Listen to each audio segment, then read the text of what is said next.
meeting with the Ukrainian President Zelensky and also the Israeli Prime Minister Netanyahu. And yes, they will, I'm sure, be discussing the late Senator Graham, but the ongoing wars and really how to end those and have what we would determine to be victories. Absolutely. And Zelensky said he wanted to be part of this as well because he was also very close with Senator Graham because of Graham's issues with them and dealing with them too.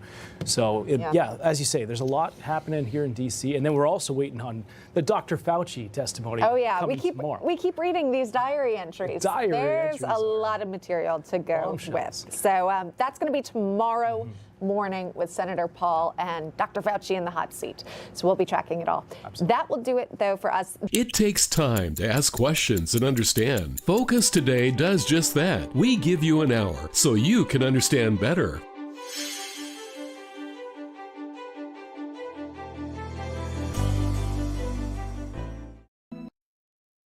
Good morning. You're tuned to the Dove, encouraging and informative, helping Oregon, Northern California, Idaho, and Nevada start the day with news and encouragement. This is Mornings on the Dove. Well, good morning to you and happy Tuesday. Yeah, here we are, the second day of the week, rolling down the hill here. And Steve Johnson, live and direct from the Southern Command, right there.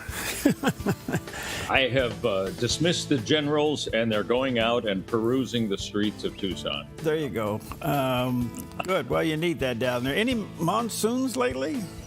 You know, this morning it thundered a little bit, and I had some water on my vehicle, but it dries so fast that if you don't check it out, you might think it never even happened. But now the cats were a little bit laying low as they walked across the carpet area. You know, they were like, what's going on out here with the lightning? All right. It wasn't bad.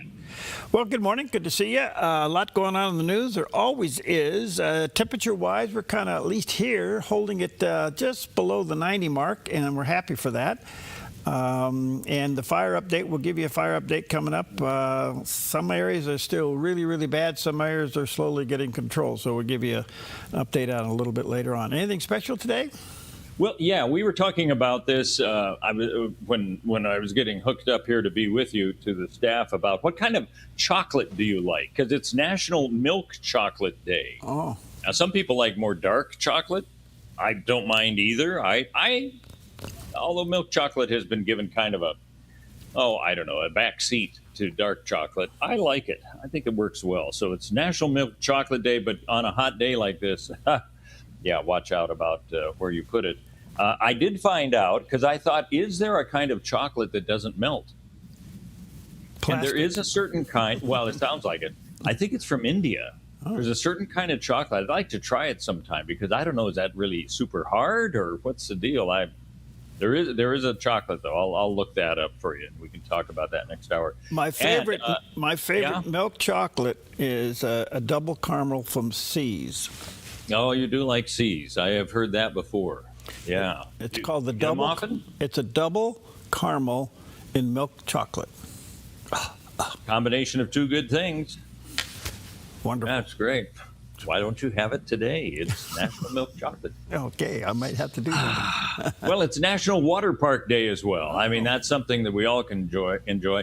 Have you been down to the aquatic park in Medford? They got that finished, and I never got a chance to see it. Yeah, it's real gax. It's really, it's fantastic. The drawings and the picture I saw, they did a computer imaging of it. It looked great. They have the water slide, but they're two beautiful pools, and it's really nice. Yeah. Good. They have old people in there doing their water aerobic stuff, with their hands. Well, okay. Yes, there are people. There are people in there, Steve. Well, but they have the big tubes, the big plastic tubes that they work with, and there are people like you, Steve, in there. Hey! It's Water Park Day. Okay. Okay. Well, let's see. That's all I have. I'll take it. Well, let's see if the weather's going to cooperate with a Water Park Day. Let's check it out. Here's a look at today's weather from Grange Co-op. Across northern Oregon and southern Washington, mostly sunny skies and upper 70s to low 80s for Vancouver, Portland, Wilsonville, and McMinnville, with calm northwest winds this afternoon. Mostly sunny and dry conditions continue through the Willamette Valley, with Salem and Albany both reaching 81. Corvallis tops out near 79, and Eugene climbs to a high of 83. Central Oregon starts with patchy smoke before turning sunny in Prineville with a high of 88, while Bend reaches 85 and Sun River 84 under clear sunny skies. In Boise, smoky then sunny and hot with a high near 94. Along the Oregon coast, mostly sunny across the region, with Coos Bay reaching 71, Port Orford 69 and Brookings 55, early patchy fog in Crescent City before becoming mostly cloudy in 65. Across southern Oregon, sunny weather continues in Grants Pass near 89 and 92 for Medford. Ashland and Klamath Falls both top out at 87 with lows tonight cooling into the mid-50s. In Northern California, Wairika stays sunny with a high of 92, sunny and hot for Redding near 102, and Chico reaching 99, while Fort Bragg stays cooler with a high of 64 under sunny skies and light coastal winds this afternoon.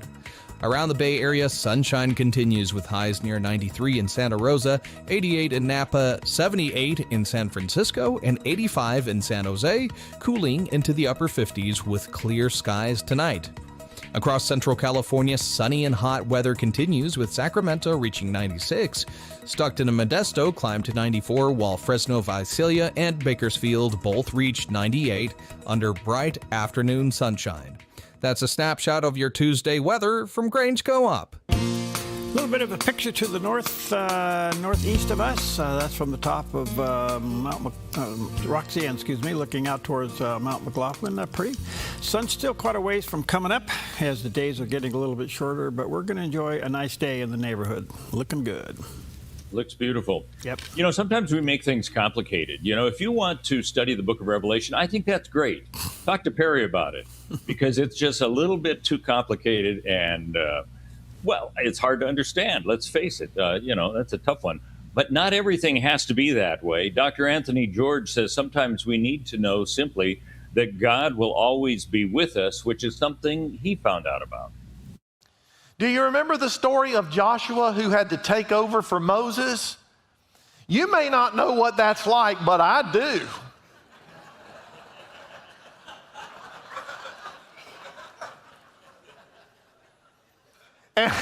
And Joshua knew they're going to be comparing me to him. They're going to be talking about him. I'll never, ever, ever measure up to Moses. And God said, enough of all of that. You need to know that the Lord your God is with you whithersoever thou goest.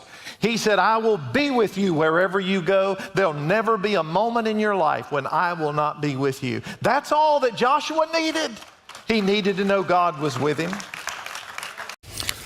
Well, the reference there is that he took over from Charles Stanley. So he was saying he can relate to that. He can relate to that, and he has since established his position very, very well there. So. I think so. Yeah, he's done a good job. All right, good morning to you. 7 minutes past the hours. Got some interesting stories. Let's start with it this morning. And one of the stories that popped up, Steve, I guess the president talked to reporters about Russia giving... Yeah, he was on Air Force One, and the question was asked of him, had he heard about reports of Russia giving supplies/arms to Iran? And he was saying, you know what, he hadn't heard that directly. I mean, you know, the kind of information that gets around, sometimes it floats a little bit. But he said he's going to be looking into those kinds of reports. We'll find out if that's true. I'll ask Putin about it. We'll find out. You know, they gave Venezuela a lot of equipment. Venezuela had all Russian equipment. How did that work out? Not too good. Well, I don't think they've been doing it, certainly not at a high level. And if they have, it has been very unimpactful. Unimpactful, but that could complicate things still. So the question I have is, we really don't know this. I mean... No, it was a report. Yeah, just possibly. Yeah. So if something is coming from Russia to Iran, given the circumstances, certainly we would know it. By the way, Prime Minister Benjamin Netanyahu is going to meet with the president today and supposedly giving him some high intelligence yet to be shared. So wow. We'll see what that's all about. Yeah. This is an interesting story. Let's see, what did I do with it? I almost flipped it out of my hand here. Here we go. The president is asking the High Court, the administration, asking the Supreme Court to clear the way for an executive order from the president that could dramatically change the mail-in voting ahead of the November midterm elections. Basically, what he's saying is he's wanting the Justice Department to ask the justices of the Supreme Court to halt the lower court decision blocking the sweeping changes in nearly a half a century. Basically what it is, the president's calling for to create state citizenship lists of eligible voters and delivery of mail ballots only to people that are on that list. Obviously, 23 states that are blue sued, including the District of Columbia, sued and got a stay on this. But the president, through the DOJ, is asking the Supreme Court justices to allow his executive order to go through. Now, this is also pressure on the SAVE Act, and I don't know where that's going to go. So, well, this will be interesting because it's up to the states to decide how they want to do elections. Yeah. So maybe the best he can do is urge them to make some sort of decision, because I don't think he can do an executive order that way. Yeah, I don't know. When it comes to elections, who really does have control? I think each state does. That's why we have so many. California takes 3 years to get the results in, and Arizona does them overnight. Yeah. Figure that out. Okay. I say 3 years jokingly, but it gives the idea. Do you remember Dr. Fauci? Do I remember him? Our lives were inundated with him during COVID. Well, apparently he's being called on the carpet. He's due to testify before the committees tomorrow. And apparently they got him in a perjury spot where he lied about the percentage of people that were initially dying from COVID. And apparently he was hiding true numbers or something like that. I read a series of numbers here, so I'm not going to quote any of them because they don't make any sense. But apparently what's happened here is that he has got caught lying using numbers that they found inside his own diary, which is now going to become part of the hearing that he's going to testify at. And you can't help but think that Senator Rand Paul, who is the hawk on this, is going to drive this one all the way home. Most people believe that Fauci needs to be brought under some kind of charges. The question is, do the statutes of limitations work for him or not? And yeah, since he's no longer an official. Yeah, it's not good. Well, when you make a plea that you're guilty and then you want to make an unplea, what do you do with that one? Yeah, some people are saying this is not going to go very far, but you might remember it was 4 years ago that Brian Kohberger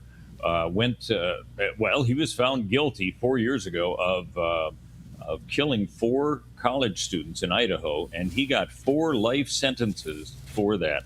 Now he is saying he wants to have his guilty plea, because he pleaded guilty to all 4 of them. He wants to have that reviewed simply because of the problem that he says he wasn't represented well by his attorneys. That's a big problem because he told the judge he had been represented well by him. So that'll be interesting. In fact, back then, just before he was sentenced, the judge told Kohberger he wanted him to stay in jail. Even in pleading guilty, he is giving nothing hinting of remorse or redemption. Nothing suggesting even a recognition or understanding, let alone regret for the pain that he has caused. And therefore, I will not attempt to speak about him further, other than to simply sentence him so that he is forever removed from civilized society. And I think that latter part right there, forever removed, that was part of the court statement. That would change if this were to go through. But good luck that Brian Kohberger has to think that he might be able to get away from this and have some sort of a new trial, because was there malfeasance? He told the judge he was represented well by his attorneys. Well, so that may be difficult to prove. Where's Dershowitz when we need him? I'd like to know, can you change your plea? Yeah, well, there is a compliance where you can contest what happened, but you have to have real reason for that, which means some sort of malfeasance that took place in the court, or that you were totally represented by people who were inadequately prepared to defend you. And it doesn't look like that's either the case. So this may go absolutely nowhere. But we mention it because he has filed that in. Interesting. Hey, in Tucson, what's the latest with the Guthrie case? Yeah, this is interesting. We still don't have a suspect who's been listed. The FBI, is investigating this along with the Pima County Sheriff's Department. And now, Nancy Guthrie's daughter is taken to Instagram to plead with the kidnapper. Now, listen to her comments about this. The world can be a cruel and unforgiving place, and I know that you have tried to do things the right way. So I'm asking you, begging you, to do the right thing now. Make the right choice. Help us find her. Tell us where to look for her. I truly believe it is never too late to do the right thing. Help us bring this situation to an end. For all of us, no matter where we've been and what we've done, I believe there is always a way home. Please make the right choice. Now, this is very interesting because she says, I know that you have made some difficult choices and you've tried to do the right thing. She's talking to the kidnappers. What have they tried to do? I mean, this opens up a whole lot of questions that way. Were the kidnappers given ransom? There was talk about that. It's very interesting the way that she made those comments, but it also shows, I think, that she's admitting that her mother is probably not alive, and now it's time to, she said, bring her home and so on. It's just an interesting comment Savannah Guthrie, the daughter of Nancy Guthrie, made there. Of all the ransom notes, how many did they qualify? There were quite a few. I think they said they were looking at 2 that seemed to have some validity. Beyond that, we don't know what was in the ransom note or who it might have been from. Wow. Yeah. Well, and one little bit last story, certainly a sad one too. Today begins the memorial recognition of the late Senator Lindsey Graham from South Carolina. As you know, his sister has been appointed to fill his seat through the end of his term, which will take her in that position up through to January.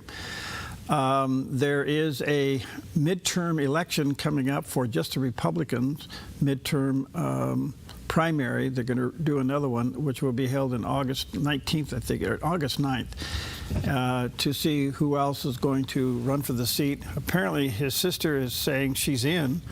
I don't know if that's good or bad, but the memorial service starts. Of all of this starts today. My understanding, he will lie in state for several hours and then be moved to South Carolina. So it's quite a story. Lindsey Graham's an interesting guy. A lot of times you didn't like him for what he did.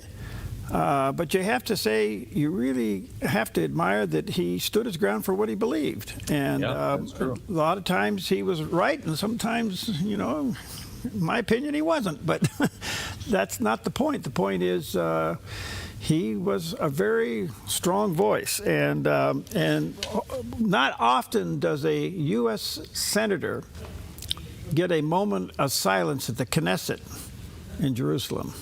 Oh, amazing. And that was the case. So anyway, that starts today among all the other things that are going on. So those are some of the top stories on a Tuesday morning, beautiful Tuesday morning here in the neighborhood. We're going to go milk chocolate hunting. Milk chocolate. Hunting. I love it. Back.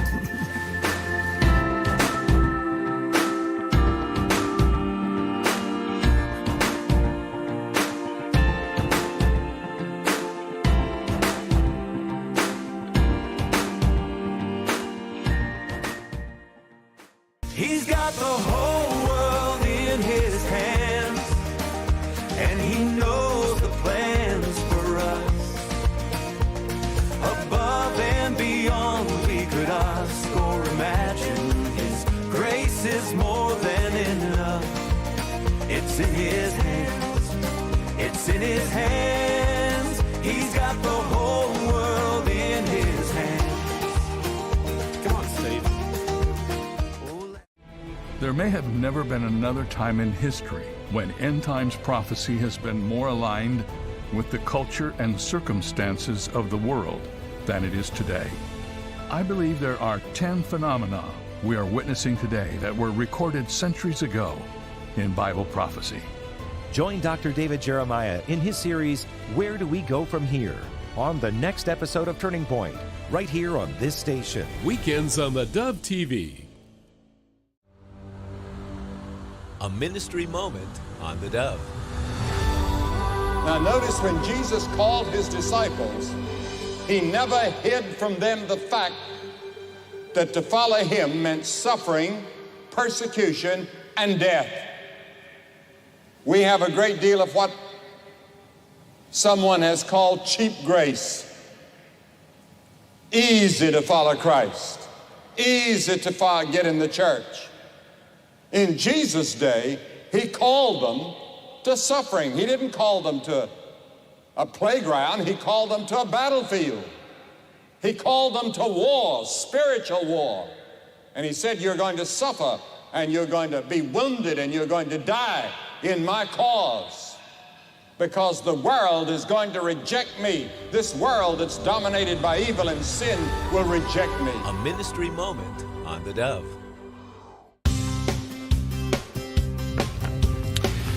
20 minutes past the hour. Welcome back. Stephen Perry with you. A little bit of update of some of the fires. By the way, look at that picture. The sun just now coming up. That's beautiful. Isn't that pretty? That's a live shot looking to the north of us here. Take that one and frame it. Yeah, that's Mount McLaughlin off to the right of that, but the sun's coming up. And then as the days get shorter, you'll see the sun come up a little bit closer to Mount McLaughlin, and eventually it'll be on the right side of it. You are just a wealth of scientific knowledge. Well, there you go. Don't forget it. I won't. How could I? Okay. Thank you. All right, the wildfires are really wild. Right now, if you can imagine this, the state of Oregon has over 1 million acres burning. Wow. And I can list a few, and I will, but if you're in these areas, you know exactly what's going on. And this was an interesting post by ODOT. Because up around Highway 84, if you get out around Baker City and Ontario and those areas out there, parts of the highway out there were closed because of the fire. And they were saying, don't rely on GPS for alternate routes. Oh. Okay, and the reason being is a lot of these smaller roads are being impacted by fires. So this is really bad. The Ottawa fire is still 27,000 acres, 6% contained. The Roe Creek Complex fires, plural, 215,000 acres, 36%. The Hay Creek Complex, 182,000 acres, 90%. Fox fires at the 58,000. These are just a few now that I'm mentioning. Our own backyard fire is slowly getting under control. It's right around 16,000 acres. It's 66% contained, and that's the East Evans Creek fire just to the north of us here. And that's why we're enjoying some cleaner air than we've seen. But I would say Central Oregon up to northeastern Oregon, it's just really bad. And they have quite a few. Let's see, this morning there was 3 over here and 1 over here and 1 over there. So we have 3 smaller planes, a 4-engine prop, and then across we had some DC-10s. So Medford is what they call a tanker base, and they can come in here, get aviation fuel, but they can get the retardants fuel or retardants material for their tanks. And they fly from here and they go over to Central Oregon to deliver their load. That's how busy things are. So the only thing I can say is be careful out there, folks. It's a bad season, and we got a ways to go, and it's tough, so be careful. Regarding the GPS, though, you know how your GPS can tell you when there's a cop that's up in front of you that is checking people's speed? You'll get this warning. Mm-hmm. It'll say traffic, something or other. There's, but it alerts you that there's a cop up in front of you. You would think they could alert you when one of those side roads are closed because of the fire. Maybe we haven't gotten that quite organized because, the policeman's only there for a little while and then they don't announce that there's a traffic in, I don't know what that word is. It starts with an I, traffic inference, whatever it is, ahead of you. If you go to Watch Duty, which is kind of the app to go to see all the conditions of the fires, and they tell you everything, even the reports that they have.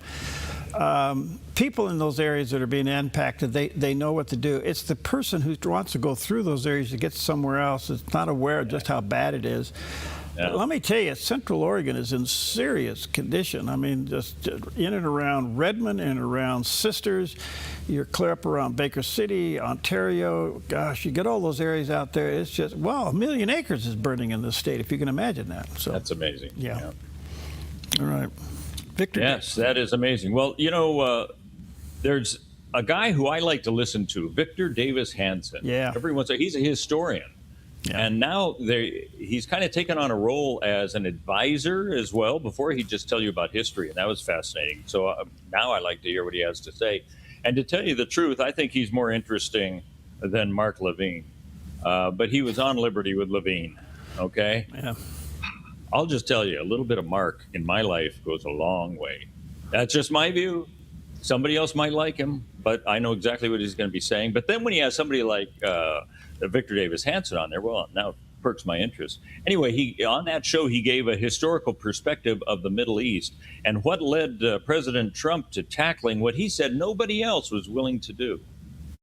Yes, I think for most of our lives, the Middle East that supplied 40 to 50% of the world's oil was a question of the Cold War powers. But now Russia's not communist anymore. It's an oligarchical, tyrannical society, but it's lost its patron in Syria. It's lost Iran. And China, people are wising up to China in the Middle East, and it's not getting oil really from Iran. So Iran's the last real obstacle in the Middle East. There's all sorts of countries in the Gulf and moderate countries that want to be either neutral to us or allied to us, that is, the West. But Iran was the bully of the Middle East. 93 million people, its size of Texas and Oklahoma combined. It always you talked about its existential desire to destroy people, and it does. And so it was always the obstacle, and 7 presidents knew that. But they also knew that if you go in there, it was a mess because they're the largest population except for Egypt, and they're fanatic and they're nihilist. And so every president, sort of like the old Aesop's fable, we got to bell the cat, but nobody wants to put the bell on the cat. And Donald Trump was the first one who said, I'll do it. And he did it at great political risk. Yeah. Well, that's a good perspective to have. It is. Kind of reminds me of Afghanistan, a war that nobody can win if you go there. Well, the Mark Levin thing, you made a comment there. That's just my view. Okay, it's just my view. It's not your view. It's not the view of the Dove. Okay. Let me just augment that with a little bit of a thought. At times he can be brilliant, but when he decided he wanted to do a radio show, and remember he worked in the Reagan administration, and when he decided he wanted to do a radio show, he went down to Florida and sat in the studio and watched Rush Limbaugh for days on end and studied him. And he came out and he launched his own radio show. And I have one question for him. Mark, what did you learn from Rush? Because obviously... I was going to say the same thing. You didn't learn a thing from Rush. Look, I don't want to bash him. He's got his own style. Yeah. I'm sure there's some people who are fanatical supporters of his. Yeah. But I like listening more to his guests. Well, he has a good legal mind and all that. It's just his approach. Oh, definitely. Yeah. All right, so much for all that nonsense. We're going to And that was your view. We're going to take This was mine. We're going to take a milk chocolate break. We'll be right back.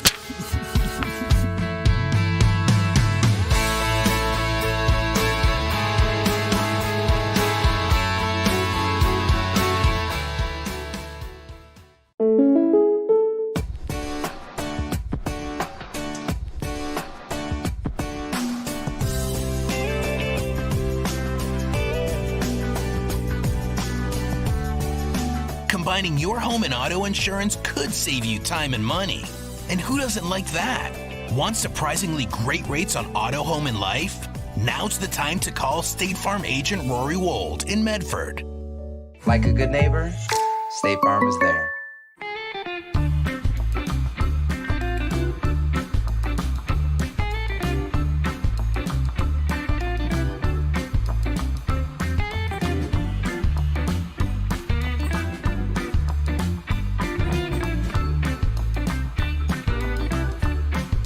If you don't drive it, donate it. By supporting us, you'll get even more mileage out of it. Thank you from the Dove TV. Do events in the world leave you confused and scratching your head? A world where up is down and down is up. I'm Perry Atkinson. Mornings on the Dove knows how you feel. We're here to offer God's hope and encouragement and to help you to sort it all out. And I'm Jerry Bilden. Mornings on the Dove alerts you to issues and events the mainstream media would rather you not know or know the truth. A lot in the news today, some movement around in the Middle East, common sense discussions on today's headlines, and rational perspective on what's really going on. That will leave you better informed and encouraged by the gospel. In this upside-down world, there's one place you can trust to get it straight. Check into Mornings on the Dove each day to find out what's really going on and to be encouraged. Mornings on the Dove, weekdays from 6 to 8 a.m. on the Dove TV and radio. Streaming online at thedove.us, Roku, and Apple TV. The Dove, encouraging and informative.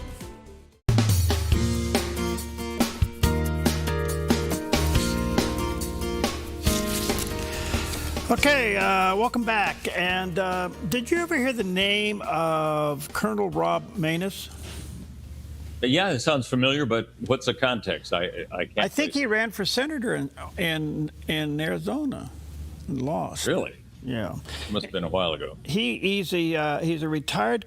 I think it was Arizona. It could have been another state. Anyway, he's a retired colonel, and I had him on the show the other day, and it was right when the report came out that they found in the IRS found that they were spending $100 million. They were sending checks, $100 million worth of checks to dead people. Oh, okay. And they figured this out. And they stopped it. And I was interviewing him at the time. I said, "What's your take on this?" And here's what he had to say. I think the American people get it, Perry. The problem is I don't think the American politicians that have the power to change things in a dramatic way, in a very fast way, get it at all. Doge is effectively gone. Elon was asked to come in. He supported this president. He came in and set up Doge, and they found all this stuff.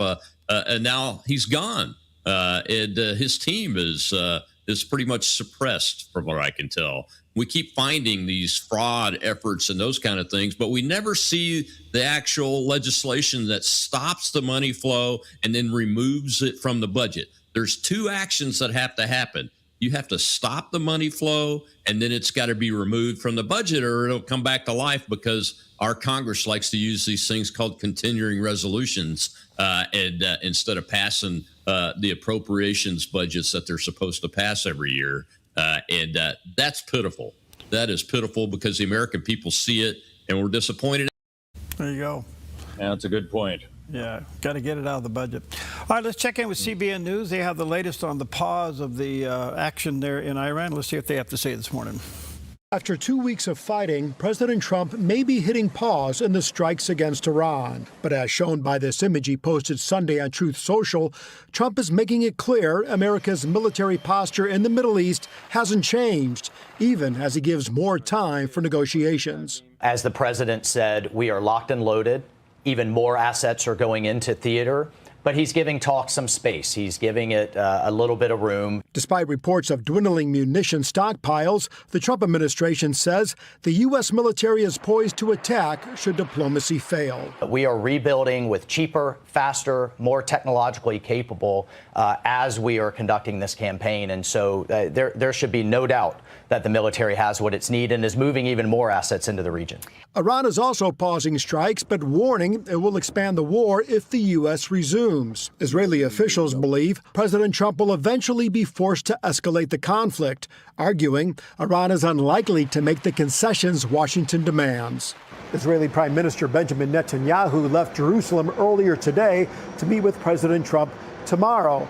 The Times of Israel is reporting that Netanyahu will present Trump with new evidence showing that Iran is already working to rebuild its nuclear program. The regional chessboard is also shifting. The U.S. says Turkey has yet to meet the conditions required to obtain American F-35 fighter jets.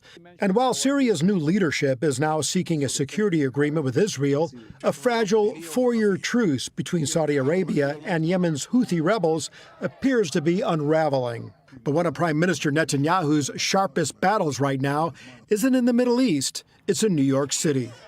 Benjamin Netanyahu is a war criminal, the architect of a horrific genocide against the Palestinian people. Netanyahu says these words are fueling anti-Semitism. And look at what he's doing. He's fomenting hate. He's supposed to be the mayor of all New Yorkers, Jews, Christians, Muslims, everyone. But he's trying to turn one group against the other, and he's foisting hate and fear. I speak to Jewish Americans in New York, and they're afraid right now. And I don't think it's accidental. Netanyahu says he plans to visit New York in the future, despite past arrest threats from Mamdani. But the prime minister is more concerned for the safety of others, especially at a time of surging anti-Semitism. And I think that's part of this incitement language that is sweeping a lot of circles with anti-Semitism, a lot of circles in the West, in the United States, and unbelievably, in New York City, which has the second largest Jewish population in the world after Israel. And I think it's wrong. The whole thing is wrong. Paul Petit, CBN News, Jerusalem. Wow. Wow. It's hard to believe that Mamdani is getting away with all this stuff. And this is in the United States. I think it bothers you to the core, and you go, what is wrong about this? Especially when the ICC, the International Criminal Court, is not at all in any way respected in the United States. And yet that's what Mamdani wants to use as his basis for preventing Netanyahu from coming, the prime minister from coming here.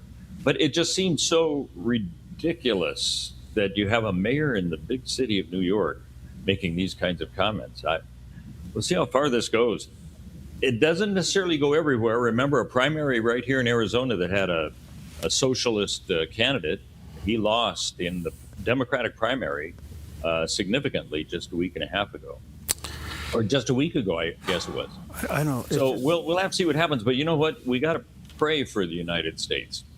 You think these things will never come? And I'm hearing the word Marxist being used more all the time. And I think this is a Marxist ideology, not just a socialist one, which people might say you're splitting words here. But look at what Marxism did.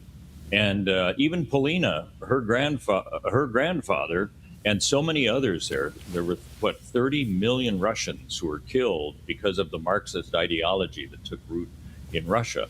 And to say it'll never happen here, I think we need to think again, Perry. Scary. All right, let's check out the weather. We'll be right back. Here's a look at today's weather from Grange Co-op. Across northern Oregon and southern Washington, mostly sunny skies in upper 70s to low 80s for Vancouver, Portland, Wilsonville, and McMinnville, with calm northwest winds this afternoon. Mostly sunny and dry conditions continue through the Willamette Valley, with Salem and Albany both reaching 81. Corvallis tops out near 79, and Eugene climbs to a high of 83. Central Oregon starts with patchy smoke before turning sunny in Prineville with a high of 88, while Bend reaches 85 and Sun River 84 under clear sunny skies. In Boise, smoky then sunny and hot with a high near 94. Along the Oregon coast, mostly sunny across the region, with Coos Bay reaching 71, Port Orford 69, and Brookings 55. Early patchy fog in Crescent City before becoming mostly cloudy in 65. Across southern Oregon, sunny weather continues in Grants Pass near 89 and 92 for Medford. Ashland and Klamath Falls both top out at 87, with lows tonight cooling into the mid-50s.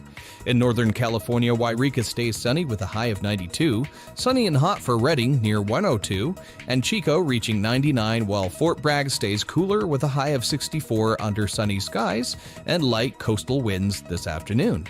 Around the Bay Area, sunshine continues with highs near 93 in Santa Rosa, 88 in Napa, 78 in San Francisco, and 85 in San Jose, cooling into the upper 50s with clear skies tonight.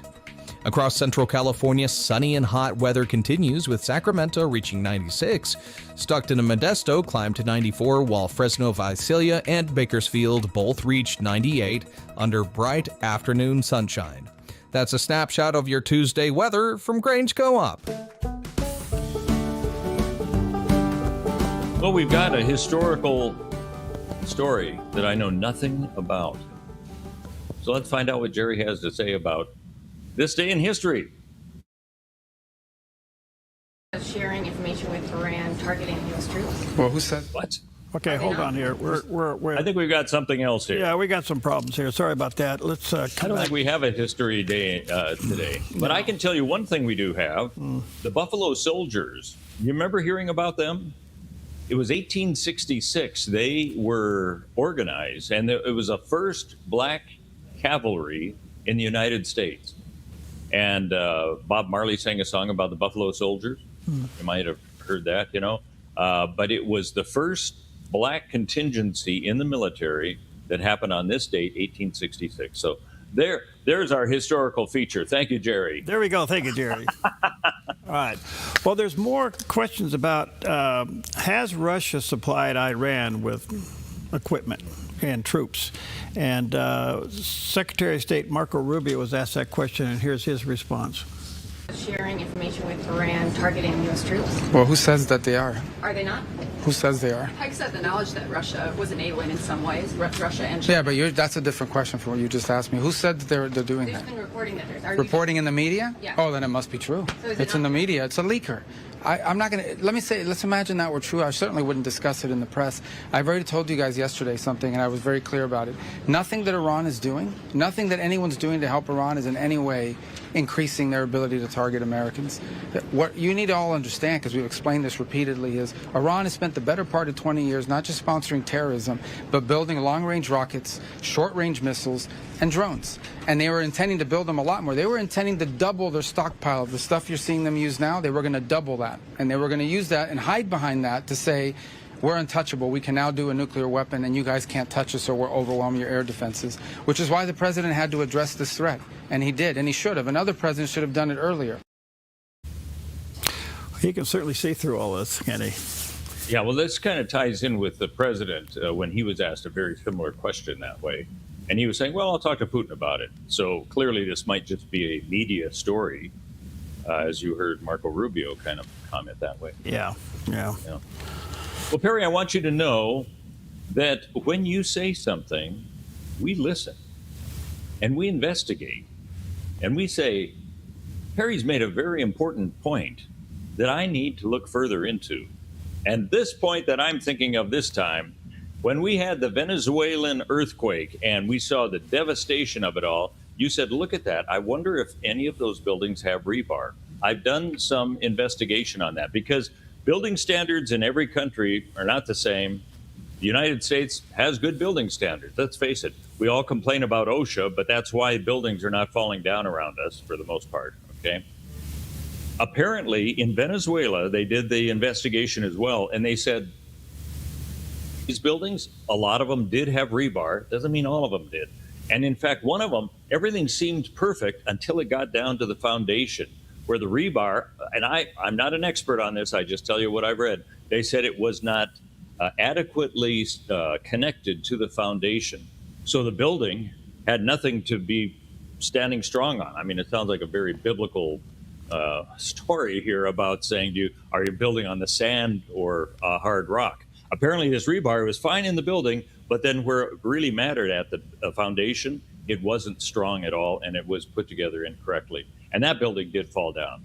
So I want you to know, Perry, some buildings have rebar, but they're not necessarily all the way through all of that. Well, now comes the effort by organizations like Samaritan's Purse to have to go in and deal with the people who are left with all this carnage because of all of this. And so they have gone down to minister to those who have really lost everything, and their families find themselves in a hopeless situation.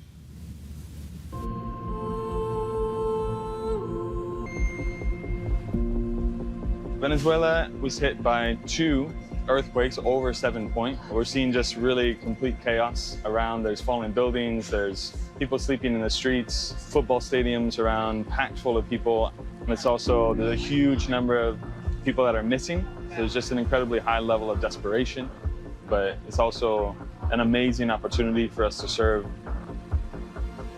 The emergency field hospital, as you can see around us, opened today, just a few hours ago here in Venezuela. We have a lot of different capabilities. This is the emergency room that we're in right now. 2 operating theaters in the back where we can do surgeries. A lot of the needs we're starting to see are trauma effect from fallen buildings. There's crush injuries, broken bones. Additionally to that, we're doing distributions of tarps, non-food items, and potable water. As Samaritans First, our #1 priority is to share the gospel of Jesus and the hope we have in him. And so here, we're in the midst of an incredibly hopeless situation for tens of thousands of people. And it's really an incredible opportunity for us to live out our mission and relieving suffering and doing it all in Jesus' name.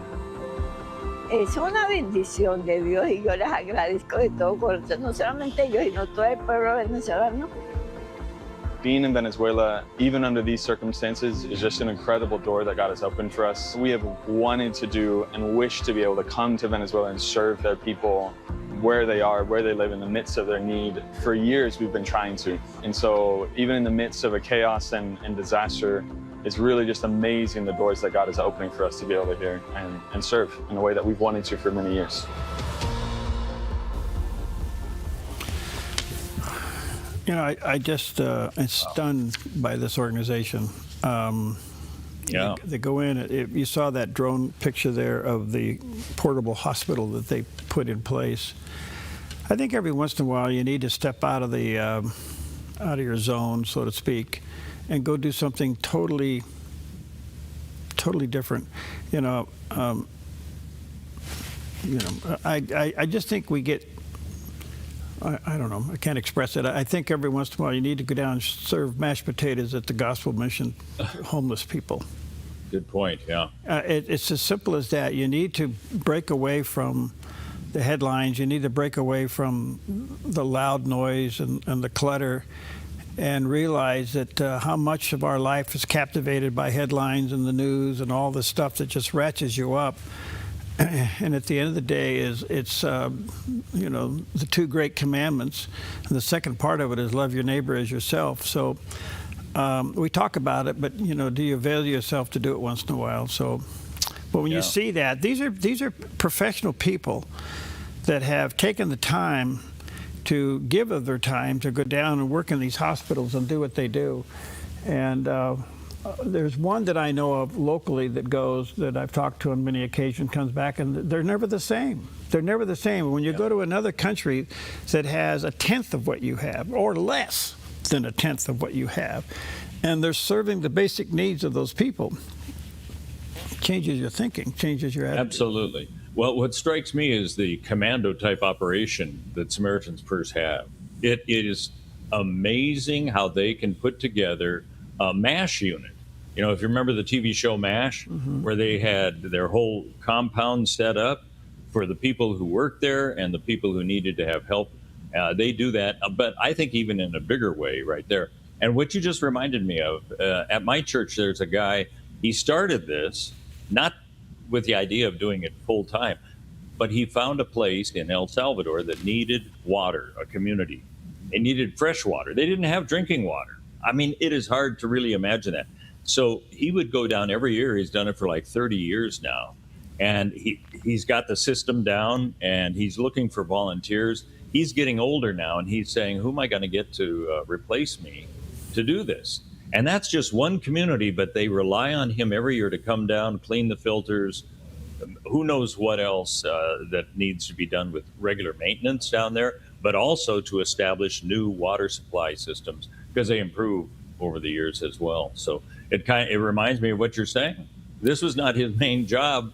He was a funeral director, but this is what he's doing now. Well, I just want to encourage people every once in a while. You need to take a step back, volunteer to go do something that you normally wouldn't do. Good point. And I mean really step out of your comfort zone. It's more than maybe doing something at your church. I understand that's part of it, but every once in a while you got to completely just remove yourself from things. How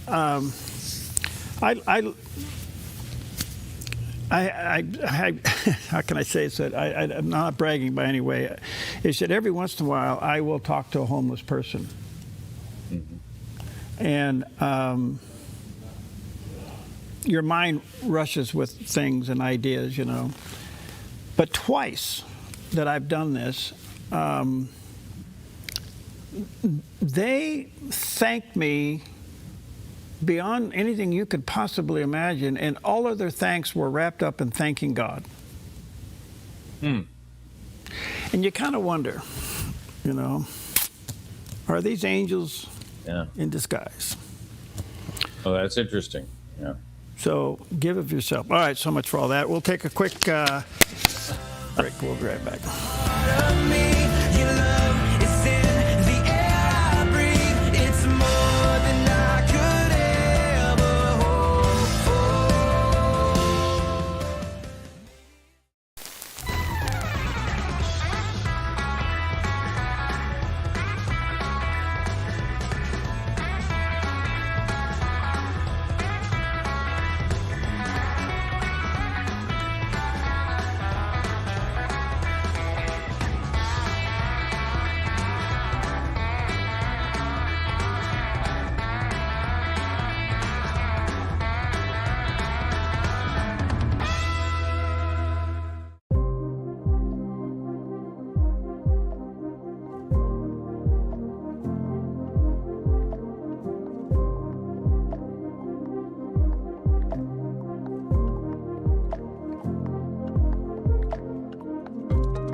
Real Life with Jack Hibbs, now on the Dove TV every weekend.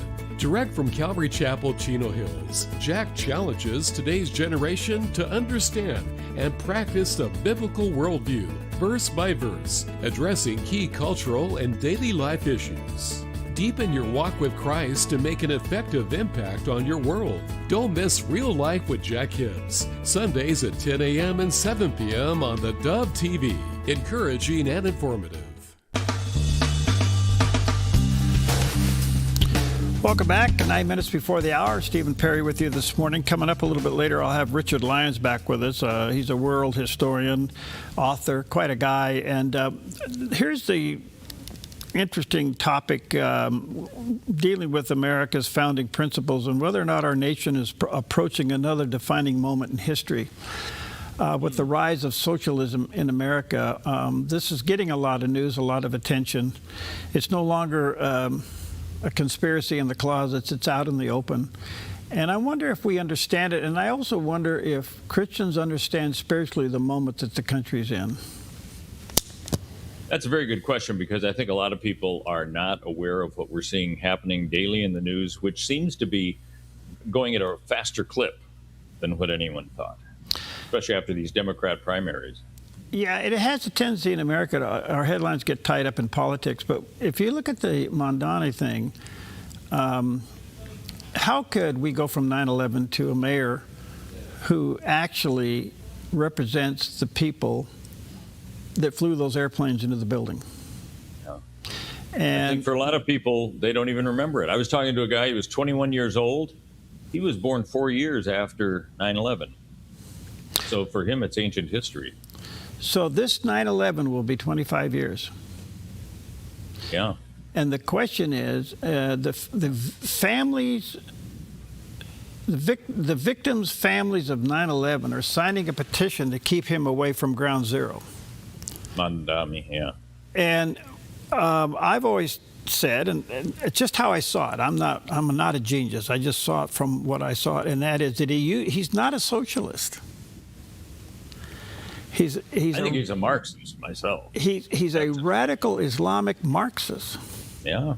He used socialism to get elected, and he's using socialism to buy votes. He now wants to turn a city-owned grocery store into free food for people.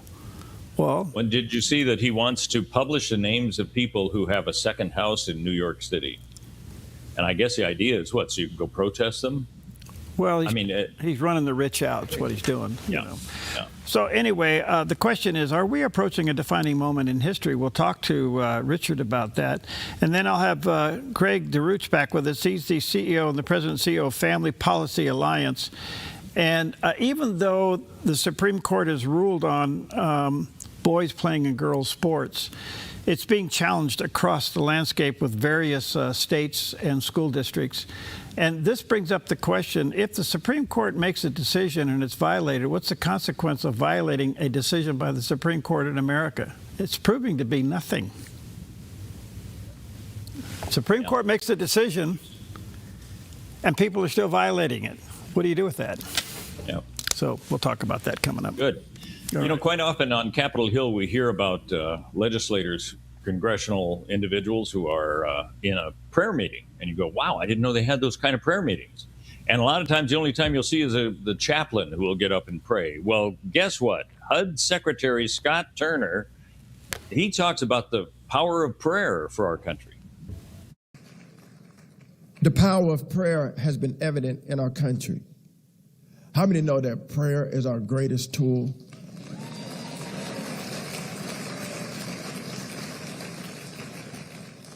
I wonder today, when the last time you got on your knees before God and submitted to Him and surrendered your heart to Him and prayed for our country. Just imagine if all of us prayed intentionally, specifically to God Almighty. How many know this thing would change?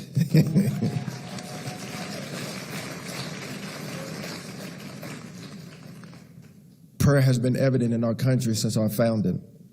It has sustained us during times of war, given us joy during times of victory. It ignites an indescribable power of hope within you, and its light is felt by those whom you pray for. That's not our Senate chaplain. That's our Housing and Urban Development Director, Scott Turner. That's amazing. Yeah, there's some things going on behind the scenes we don't know about, and it's wonderful, especially with the Speaker of the House, Mike Johnson, and all that's going on there. I take with you Ephesians chapter 4, verse 29 is the scripture today. Let no corrupt word proceed out of your mouth, but what is good for necessary edification, that it may impart grace to the hearers. All right, be a grace dispatcher today.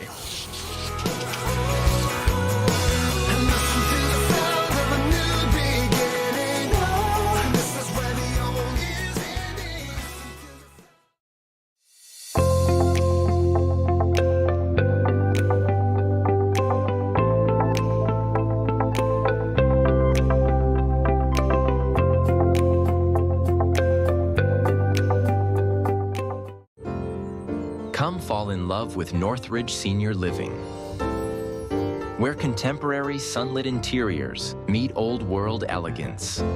Walk through our lovely hallways and enjoy the fun staff-led activities. Forge lasting friendships with other residents and our exceptional caregivers. Dine in style. Gather near the fireplace under breathtaking chandeliers.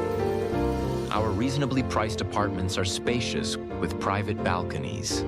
Northridge is Christian-owned and operated, pet-friendly, and only 2 blocks from Asante Rogue Regional Medical Center.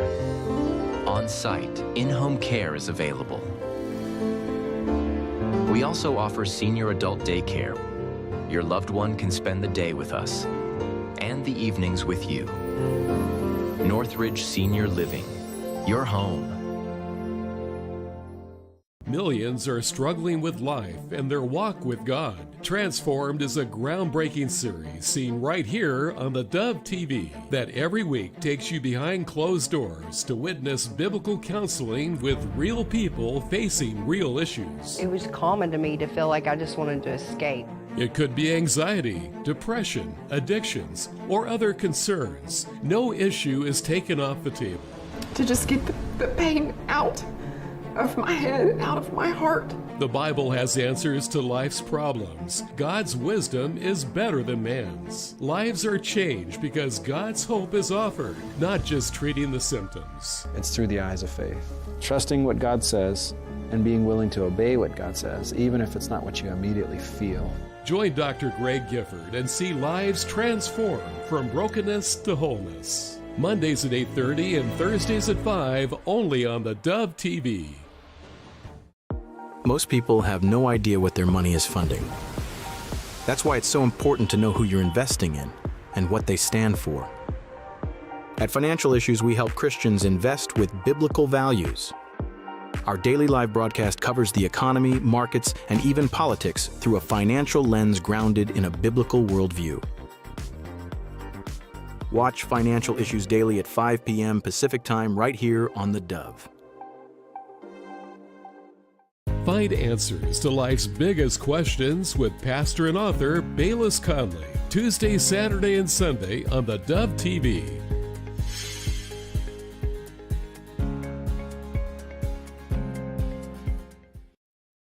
Good morning. You're tuned to the Dove, encouraging and informative, helping Oregon, Northern California, Idaho, and Nevada start the day with news and encouragement. This is Mornings on the Dove. Well, good morning to you. Welcome to Mornings on the Dove on a beautiful Tuesday morning. Perry and Steve with you this morning. And we got a lot going on in the world of news. A little bit 1 degree cooler in our backyard. Down there in Tucson, what are you expecting today? Monsoon? I think we're expecting 1 degree cooler also. Well, it was a little bit cooler this morning. We had a little rain overnight, so that was nice. Okay. But still a high of about 99, but it's not going to be 100. It's going to be 99. Okay. Not 100. That's okay. So that's a difference. That's a cool wave. All right. It is. All right. A lot going on in the news. We'll get to that. Fires are just raging in Oregon. We'll give you an update on that. So a lot going on. Anything special today? Hey, it's National Water Park Day. Okay. Let's go. So with temperatures like you and I have, that's a great thing to have. And then on your way home, get some milk chocolate.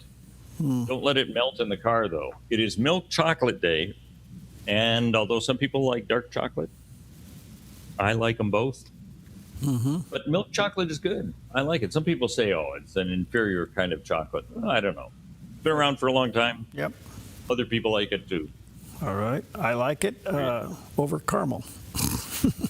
Yes, that's right. Well, you go at Seed's caramel thing, which was caramel and chocolate together, kind of, right? Yeah, they call it a double caramel at Seed's in milk chocolate. And I have to find Is that like 2 pieces of caramel? No, it's just a big chunk of it, and then it's got the... But, it's interesting. Ever since I've been talking about this for the last couple of years, the Seeds here in town... Yes. Normally, they were special order, and they only came out during a certain time of the year. Now they're constantly stocked over there. Well, and you get some of the residuals. I get no residuals. I don't even get a nothing. kickback. I walk in and said, I'm the guy that promotes that. So what? Pay up. Whoa. Anyways, Why not? So much for all that. All right, let's take a look at the weather. Here's what's going on out there. Here's a look at today's weather from Grange Co-op. Across northern Oregon and southern Washington, mostly sunny skies and upper 70s to low 80s for Vancouver, Portland, Wilsonville, and McMinnville with calm northwest winds this afternoon. Mostly sunny and dry conditions continue through the Willamette Valley with Salem and Albany both reaching 81. Corvallis tops out near 79 and Eugene climbs to a high of 83. Central Oregon starts with patchy smoke before turning sunny in Prineville with a high of 88, while Bend reaches 85 and Sun River 84 under clear sunny skies. In Boise, smoky then sunny and hot with a high near 94. Along the Oregon coast, mostly sunny across the region, with Coos Bay reaching 71, Port Orford 69, and Brookings 55. Early patchy fog in Crescent City before becoming mostly cloudy in 65. Across southern Oregon, sunny weather continues in Grants Pass near 89 and 92 for Medford.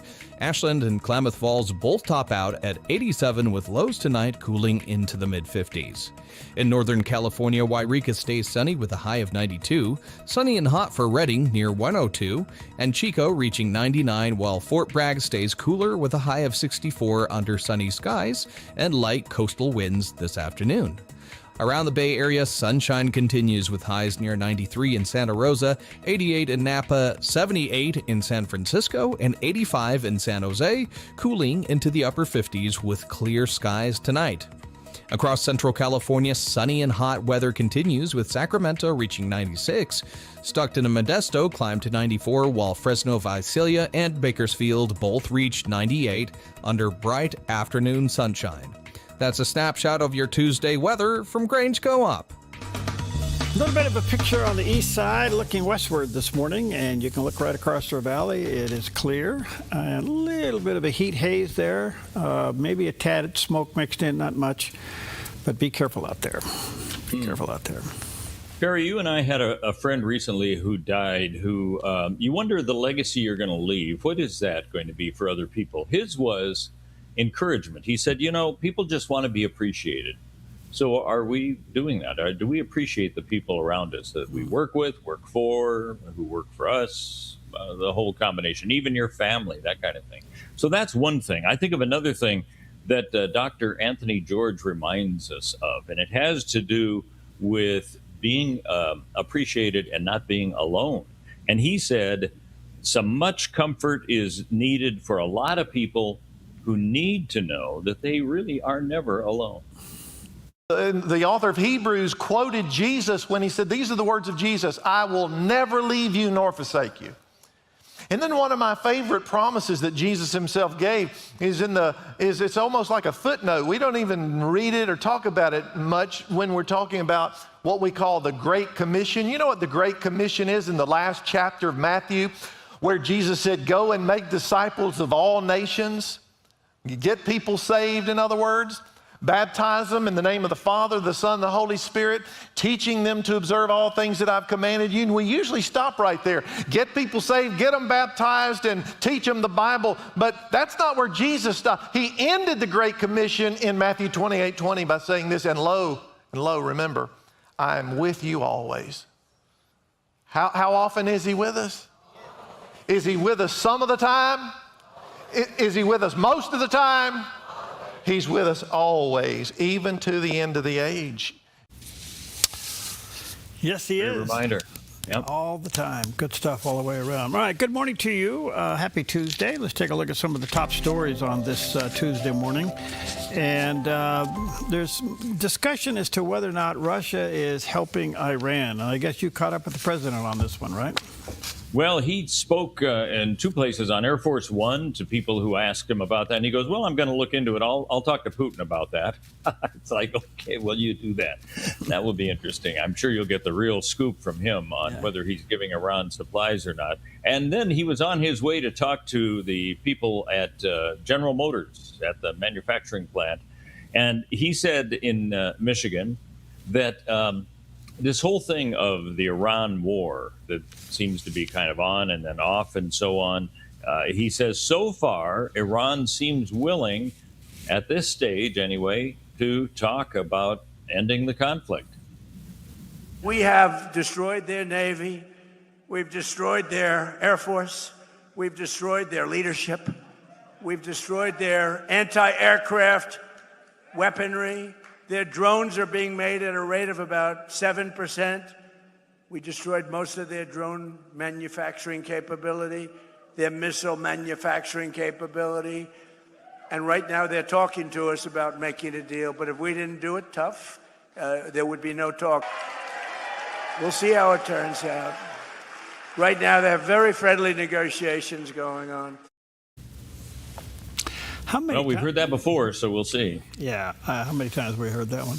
And I think the president has to be careful here because we've heard it so much, we're going, yeah, well, what's really happening? you know. All right, let's see here. This is interesting. The president is asking the High Court, the Supreme Court, to overturn a lower court's decision. And what it was is Democratic officials from 23 states, including the District of Columbia, sued, saying that the Constitution gives states and Congress the authority to set election rules, not the president. Well, okay, we understand that. But the president said, no, wait a minute.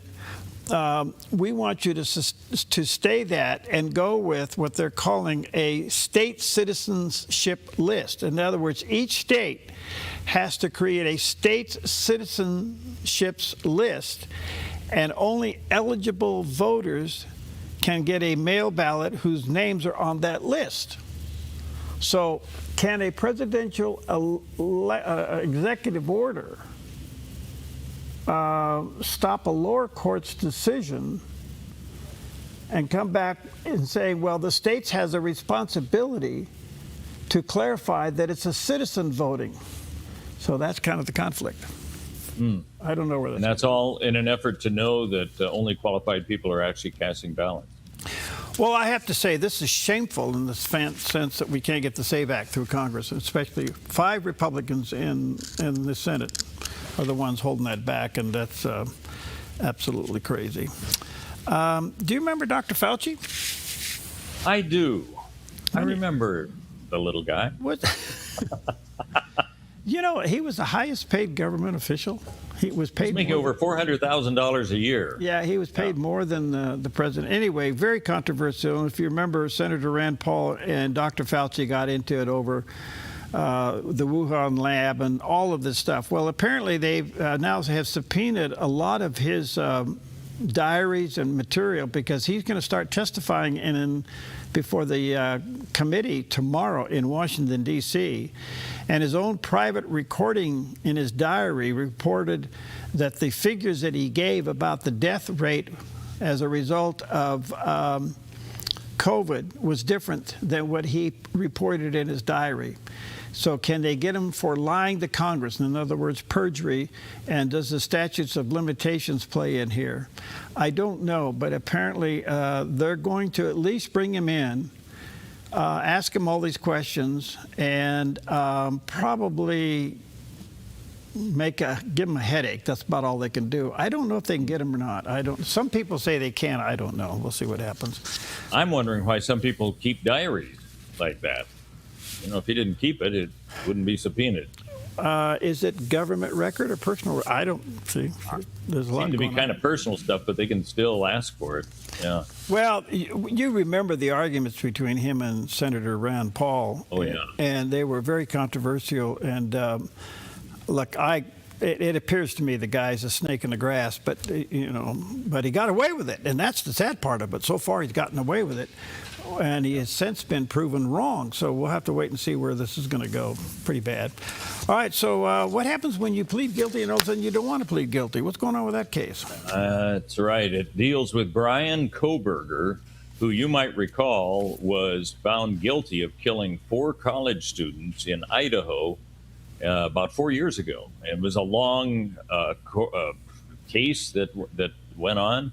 And he, interestingly, was found guilty. He said he pled guilty. I should say he wasn't found guilty. He pled guilty, and he was sentenced to 4 life sentences in a row. Well, what is fascinating about this is that now he's saying, I wasn't represented by my attorneys very well, and so I want another case. Well, he was asked by a judge if, in fact, he had been represented by his attorneys in a competent way, and at the time he said yes. So this is something that the courts allow to take place, but the question is, will this actually have any kind of a merit? Well, on Fox News, victim Kaylee Goncalves' mother says that they were expecting something just like this to happen. I can't say that we're surprised, even though the plea came with the promise of no appeals. We knew that wasn't factual, and we knew that that wasn't, constitutional and at the appellate level.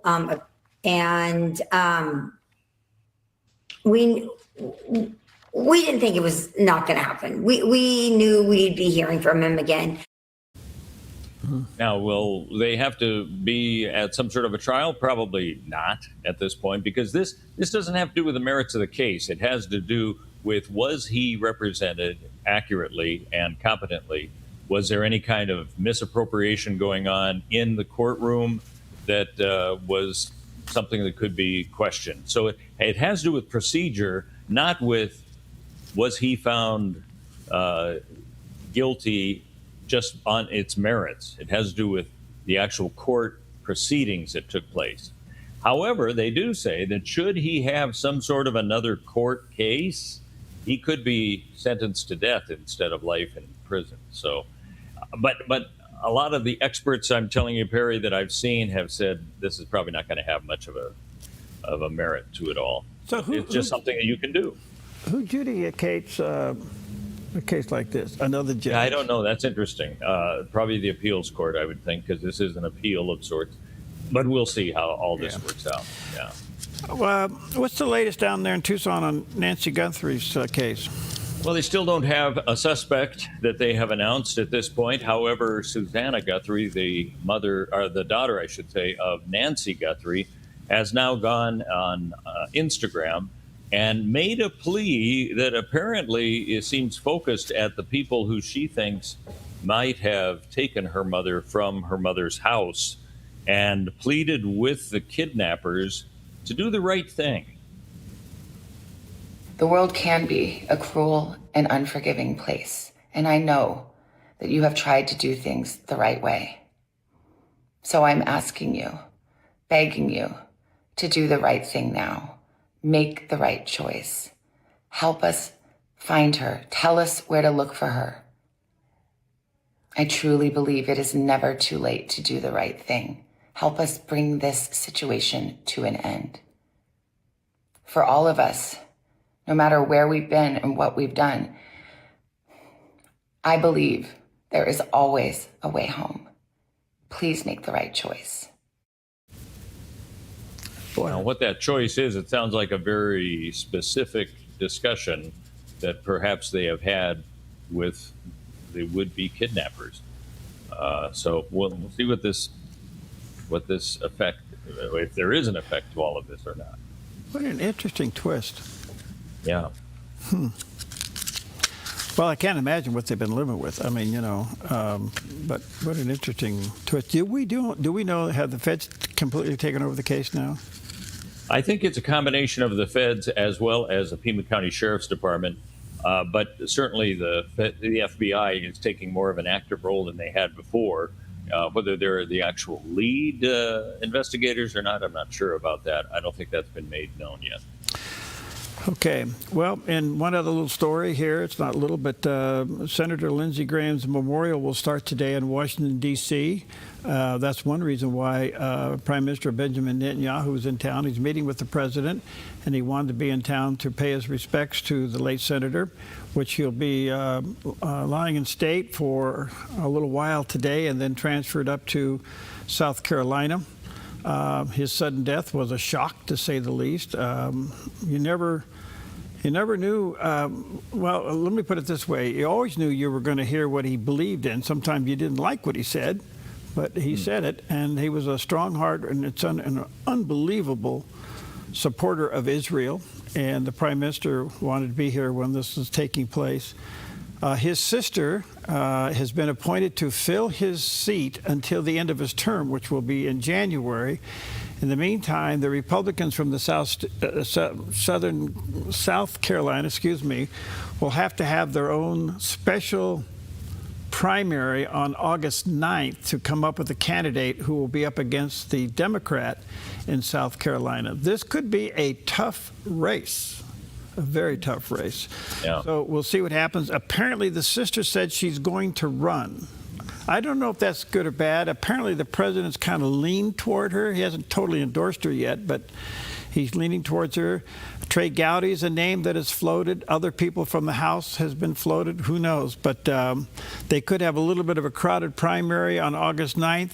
If no one shows up with 51%, they have another runoff on August 19th, and then that person would go up against a Democrat in November. Kind of confusing. But in the meantime, the memorial recognition will start today in Washington, D.C. So those are the top stories on our Tuesday morning, 18 minutes past the hour. We'll take a quick break, and we'll be right back. Open up the floodgates, a mighty river flowing from your heart, filling every part of our brain.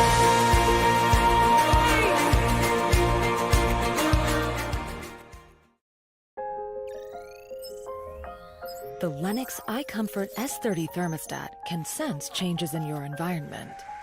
It even knows when you come and go. So now your home's most important system is also the smartest. Metal Masters can give you the smartest home comfort system available. It knows when you're away and adjusts when allergens and humidity get uncomfortable. Trust Metal Masters to provide perfect air for your family.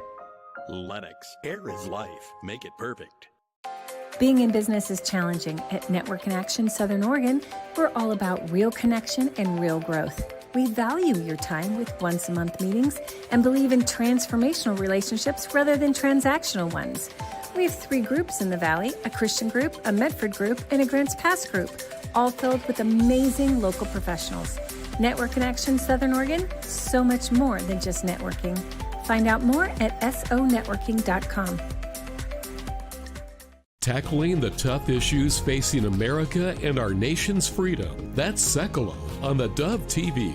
DAs around the country finding who they want to prosecute and then determining what crime they could charge them with. You can't believe this is the country we're living in, that this is happening. A bold half hour hosted by ACLJ's Jordan and Logan Sekalo, taking you inside the battle of constitutional and political freedom, discussing issues that matter to you and your family. This is just not the right precedent we want to be setting, even if we don't like Donald Trump. This is just all-out chaos, and that's what could happen very soon. Watch Sekalo for issues that matter to you, addressing the problems of Christian rights in the workplace, school, the marketplace, and protecting human life. I hope this doesn't have to go all the way to the U.S. Supreme Court. Be in the know with Sekalo. Wednesday, Thursday, and Saturday only on the Dove TV.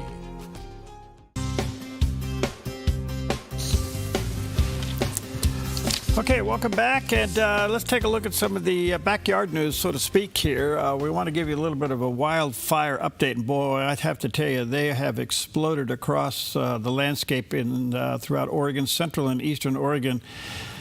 Skies are filled with smoke. It's really bad in some parts up there. You got to be careful, especially if you're out around, say, Baker City, Ontario. There, even wildfires burning near Interstate 84, which they have closed parts of the road temporarily here and there. And there is an interesting warning. Even ODOT says, don't believe that your GPS. If you're not going to go on the main highway because it's closed and you think you can get around it, they're warning you, be careful, because there's a lot of those smaller roads that can be instantly impacted, and they're closed as well. The main thing is when you're out in central and eastern Oregon, you got to make sure you got a full tank of gas. You could be out there and all of a sudden you're lost and you're out of gas. Oh boy. But look, 1 million acres is burning in central and northeastern Oregon. This is absolutely unbelievable. The Aqua fire is now 27,000 acres. The Roe Creek Complex fire, this is a bunch of fires kind of all together in one area, 215,000 acres. The Hay Creek Complex fire, 182,000 acres. Fox fire is 58,000 acres. And the list goes on and on and on. In our own backyard, the Evans Creek fire is kind of tapping out just below 16,000 acres, 66% contained. That's why we are enjoying some better weather and a little bit less smoke in our backyard here. But you get out there in central and northeastern Oregon, and it is a whole nother story. So, folks, be careful. Pray for these people. It is dangerous work. The assets are being spread thin here at the airport. Out here, there was 3 tankers over here. There's one on the field here, and then there's a couple of DC-10s on the other side of the field. Medford is what they call a tanker base, the Walker Tanker Base. Anyway, they can come in here and get fuel, and they come here and they get filled with the fire retardant, and then they fly from here over to Central Oregon and Northeastern Oregon to dump their load. Primarily because they can get in and out of here, and we have the equipment to take care of it. So it's a very bad situation. It's been a bad fire year, so be very careful out there, and pray for these people because, man, it's bad. And yes, there are structures that are being lost in some of these fires on the east side. So anyway, it's just kind of dominating everything these days, and it's really hard to deal with. So. All right, 23 past the hour. Let's take a look at Wall Street for a Tuesday morning. Preston at Smart Lawn helps us with this morning. Thank you, Preston, and his wife with the ice cream shop. The Dow, look at this. Boy, 1 foot on the gas, 1 foot on the brake. The Dow's up 374, almost 375 points, while the Nas is down 282 points. Wow. Here's a mixed bag. S&P's at 10.5 points this morning. So that's just a little of everything going on. I think everybody's nervous. Gold's off a few pennies, 4,026. Silver's back down to 57. And crude oil has really come down, back to $86.96 a barrel. You got to remember, we were pushing $100 a week ago. We're back down to $86, $87 a barrel. Interesting. I should have waited to fill up my car until today. Yeah. Do you see it? Do you see it go up and down fast down there? Oh, immediately. Yeah. Are you telling that lie right? No. Okay. Never. It never happens. I don't know. I never get it. Okay. Well, let's talk a little bit about global affairs. Victor Davis Hanson is a historian who has come across as a person who is also kind of a consultant, you might say, around the globe. I mean, at least of issues around the globe. And he was asked on Fox News with Mark Levine, what is a strategy that we have with Iran? What does he see as the strategy? And are we going to defeat them? There's the big question. Or contain them? Or is it just to open up the Strait of Hormuz? Here's his response. Well, it's a test of wills. They're counting on the idea that at some point they have 2 objectives. One, they want to seem the victim and that we're being harshly asymmetrical to them. And they want the Europeans and people on the left to say, okay, already, stop. They're defeated. You're only hurting the Iranian people. And then 2, they feel that they can always hide, 15, 20, 50, 100 missiles so that they can intimidate the Gulf states and the oil suppliers and disrupt the Strait of Hormuz. So I think our strategy is to inflict a level of damage upon them where they're not able to harm the other countries and to leave, because I don't think you can negotiate with these people. And I think there may be regime change, but it will only take place after the shooting stops and the people come out of their apartments and see the devastation and see this government will not help them, but it wants to rearm.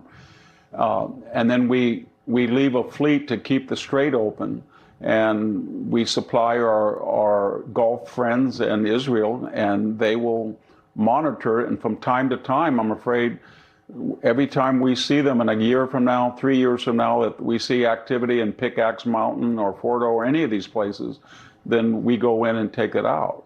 But they're counting on the long haul that finally there will be a Democratic left-wing president who will go back to the Obama paradigm that said, well, we want to be neutral, and the Shia underdogs and the Persian underdogs, they haven't got a fair shake in the Middle East against the Sunni Arabs, so we want creative tension, and we'll adjudicate that. And that's where that got us in this jam for the most part. Interesting. You know, there's another little piece of news that popped out yesterday. The president referred to it twice at different news conferences or Q&As, and that is they're threatening to bomb the remaining nuclear facility that they haven't touched. I'm going, we know this and we haven't done anything about it, and yet the goal is to de-nuke them? I thought, that's interesting. If that already been bombed, I would have, So apparently the threat of bombing that is the pressure point to get them to come to the table. I'm just having a hard time that the president actually believes that he can make a deal with these people. I don't know. It's kind of a mystery to me. So, all right, 27 past the hour, and Steve Johnson is right there. That's him. Good to be here. Where's your cat? Yeah, happy Tuesday. I have one on my lap, and the other one, I don't know where it is. They do their own thing. They're cats. Is that Moose?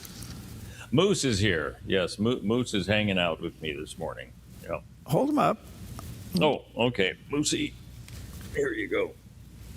Oh. He's a great cat. He was one of the strays around the Dove studios at one point. Yes. And he and his brother became good buddies, and I thought they need a home.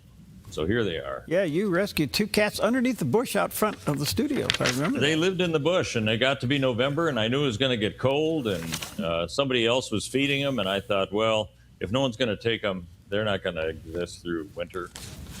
So they came home and got to figure out what a house looks like. Okay, there you go. All right, we'll be right back. Would you dare to believe that you still have a reason to sing? 'Cause the pain that you've been feeling, it can't compare to the joy that's coming.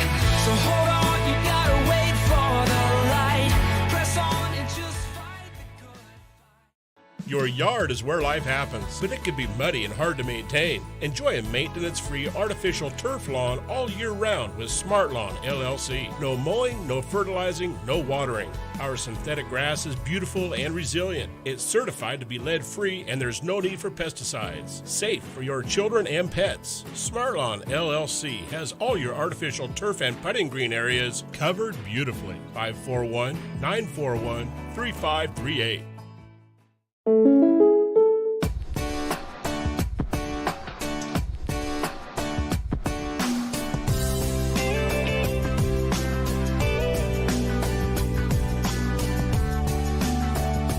Combining your home and auto insurance could save you time and money. And who doesn't like that? When you want surprisingly great rates on auto, home, and life, call State Farm agent Rory Wold in Medford today. Like a good neighbor, State Farm is there.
Welcome back on your Tuesday. Stephen Perry with you here today.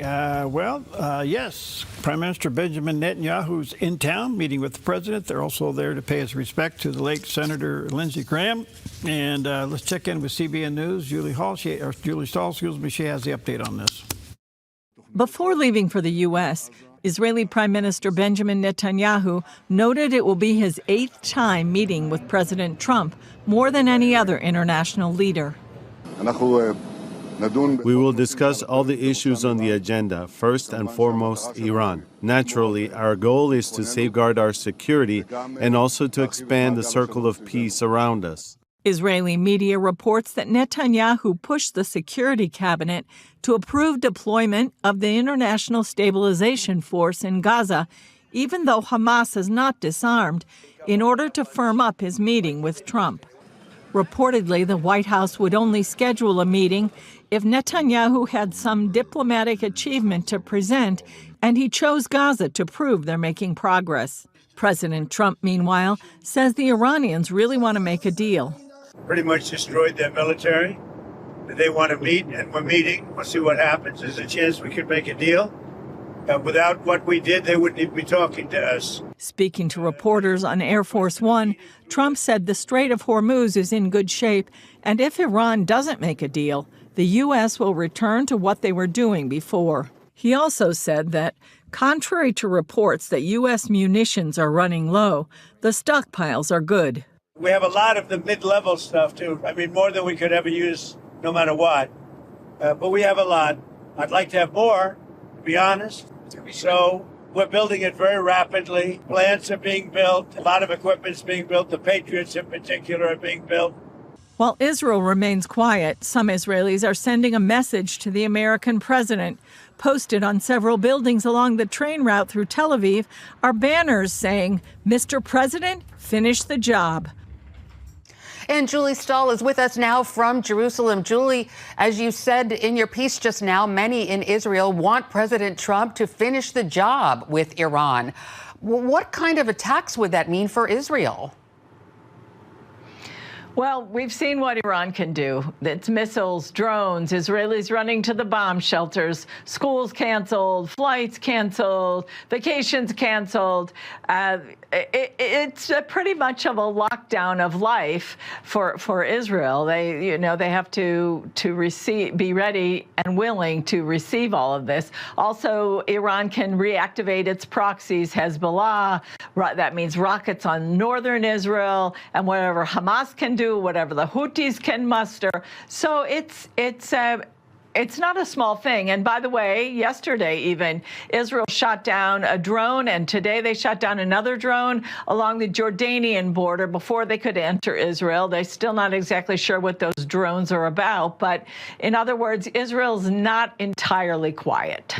So it's really an awful way of life, and Israelis have been enduring it for so long. Are most Israelis willing to endure those attacks to prevent a nuclear Iran?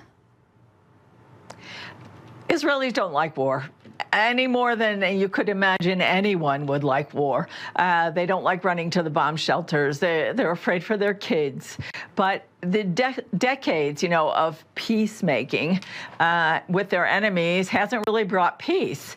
They want Iran to be dealt with once and for all, and that would include its proxies, Hamas, Hezbollah, even the Palestinian Islamic Jihad. So they're waiting it out right now. It's quiet, but it's not so restful, and they're just kind of waiting for the other shoe to drop. So I think they're prepared. They want it to be finished so they can get on with life. Always on edge. Well, what's the latest on the negotiations between the U.S. and Iran? Well, at this point, it seems the negotiations are just to kind of reinstate this memorandum of understanding that they signed last month that was supposed to be good for 60 days, and it kind of fell apart. It only has like another month to be in process, and that was in order to give time to come to a nuclear deal. But this doesn't have anything to do with the nuclear deal, I don't believe. It's more about renewing the memorandum of understanding regarding the Strait of Hormuz, and who has control over it. The Iranians seem to think they have some power over it. The U.S. says no. So we'll wait and see what happens.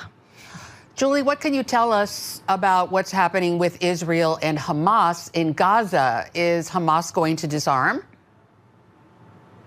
Hamas will never disarm.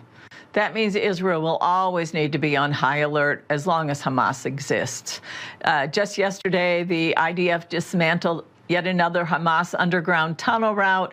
It was stretching hundreds of meters, hundreds of yards, and they did that in accordance with the ceasefire agreement. So it's a mess there. Hamas isn't changing. And also, even in Judea and Samaria, also known as the West Bank, Israel's also trying to wage a preemptive campaign against terrorists. So they're really working on two fronts. They apprehended more than 130 wanted individuals, weapons traffickers, Hamas terrorist operatives, individuals involved in incitements, terrorist planning attacks that were imminent here in Israel. So it's it's something that I don't think Hamas is going to disarm. I don't think these terror groups are going to disarm.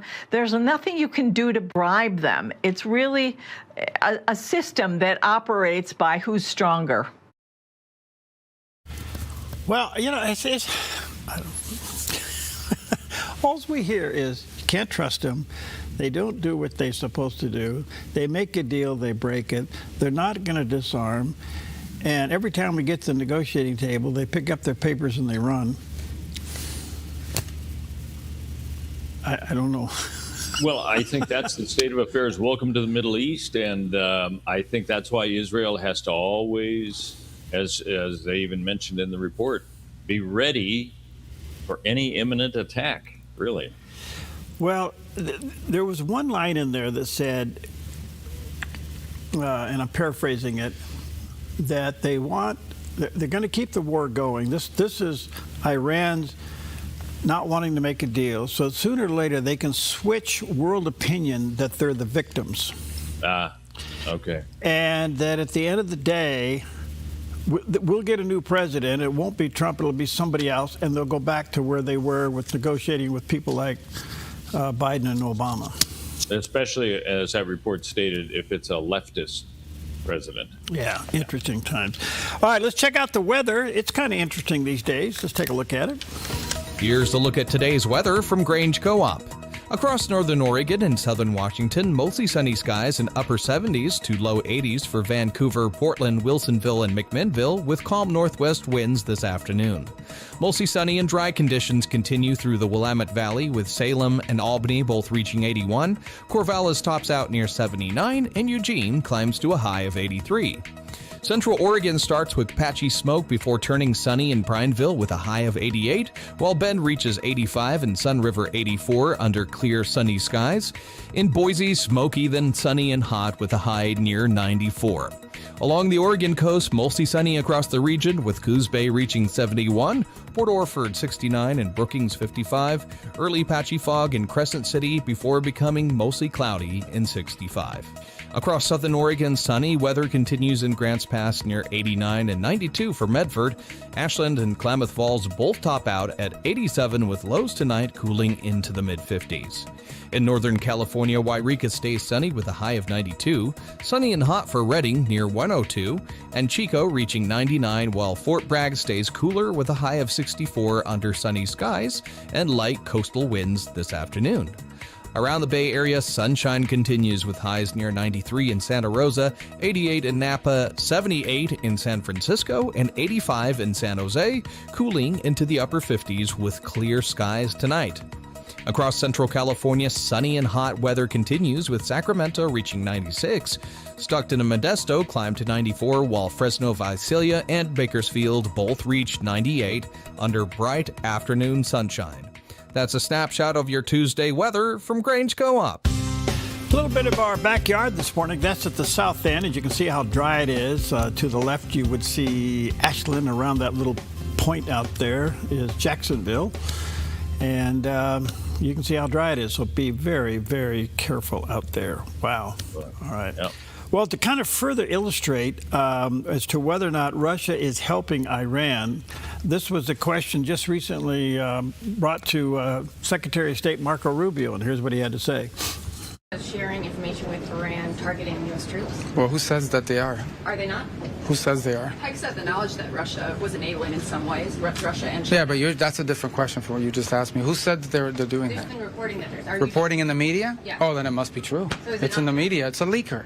I'm not going to, let's imagine that were true. I certainly wouldn't discuss it in the press. I've already told you guys yesterday something, and I was very clear about it. Nothing that Iran is doing, nothing that anyone's doing to help Iran is in any way increasing their ability to target Americans. What you need to all understand, because we've explained this repeatedly, is Iran has spent the better part of 20 years not just sponsoring terrorism, but building long-range rockets, short-range missiles, and drones. And they were intending to build them a lot more. They were intending to double their stockpile of the stuff you're seeing them use now. They were going to double that. And they were going to use that and hide behind that to say, we're untouchable. We can now do a nuclear weapon, and you guys can't touch us or we'll overwhelm your air defenses, which is why the president had to address this threat. And he did, and he should have. Another president should have done it earlier.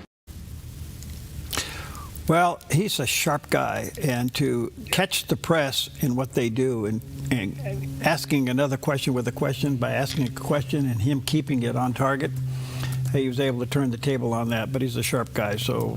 Yeah. And we'll see if there's any credibility to that alleged report. I mean, it's just media report. Yeah. Of Russia supplying Iran. Right. Well, Perry, you know, you and I asked the question, when is Samaritan's Purse going to be involved? How quickly in the rebuilding efforts, well, not even rebuilding, it's really the emergency efforts of the earthquake that took place in Venezuela not too long ago. Well, now we know they are there. They have their camp set up. I mean, they are organized. And we have this report on how they are helping the people who've been devastated by that earthquake within the last month or so.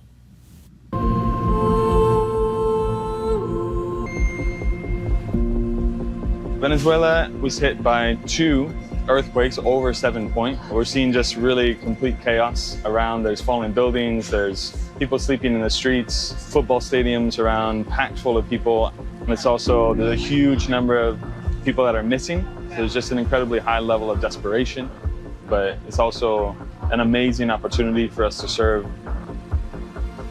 The emergency field hospital, as you can see around us, opened today, just a few hours ago here in Venezuela. We have a lot of different capabilities. This is the emergency room that we're in right now. 2 operating theaters in the back where we can do surgeries. A lot of the needs we're starting to see are trauma effect from fallen buildings. There's crush injuries, broken bones. Additionally to that, we're doing distributions of tarps, non-food items, and potable water. As Samaritan's Purse, our #1 priority is to share the gospel of Jesus and the hope we have in him.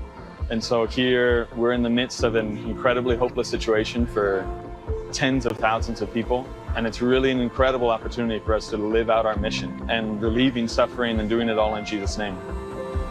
Es una bendición de Dios y yo les agradezco de todo corazón, no solamente yo, sino todo el pueblo venezolano.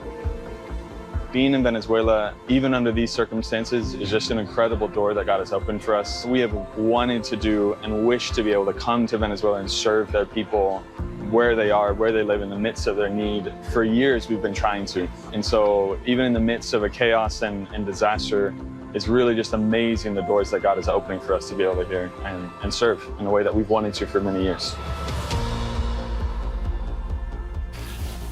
I just can't say enough about this organization. They're the great humanitarian organization of our time. A quick shot. Here's what's going on at the nation's capital. I think we have a little video of this. This is the memorial inside the rotunda of the late Senator Lindsey Graham. That's his sister now coming in. She's the one that has been appointed to take his place. This is pretty amazing. Pretty amazing. It is. And then later on, they'll be at the National Cathedral for an intimate kind of a service before he is flown to South Carolina. Yeah. That's happening as we speak. All right. We'll take a quick break. We'll be right back.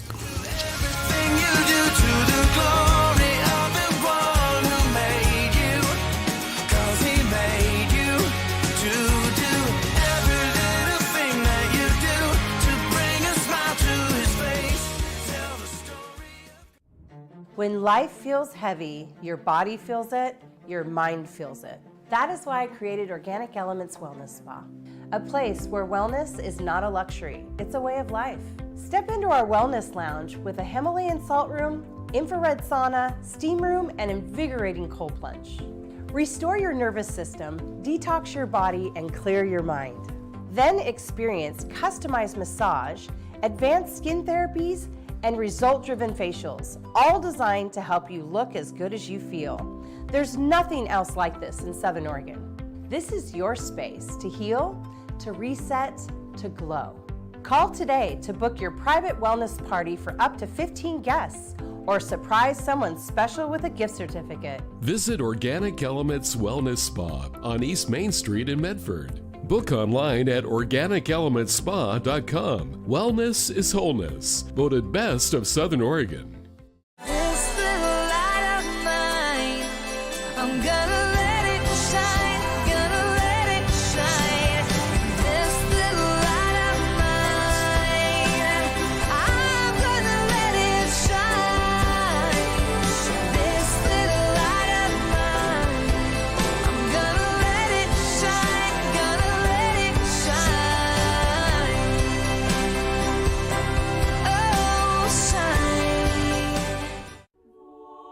Orthodox Christianity has existed for 2,000 years. Yet many people know very little about its history, its worship, or the ancient Christian faith it preserves. Hi, I'm Paulina Leiser. Join me each week as we explore the beauty and depth of this historic Christian tradition and its place in the modern world. Don't miss The Ancient Church, conversations about Orthodox Christianity. Sundays at 6 p.m. on the Dove TV.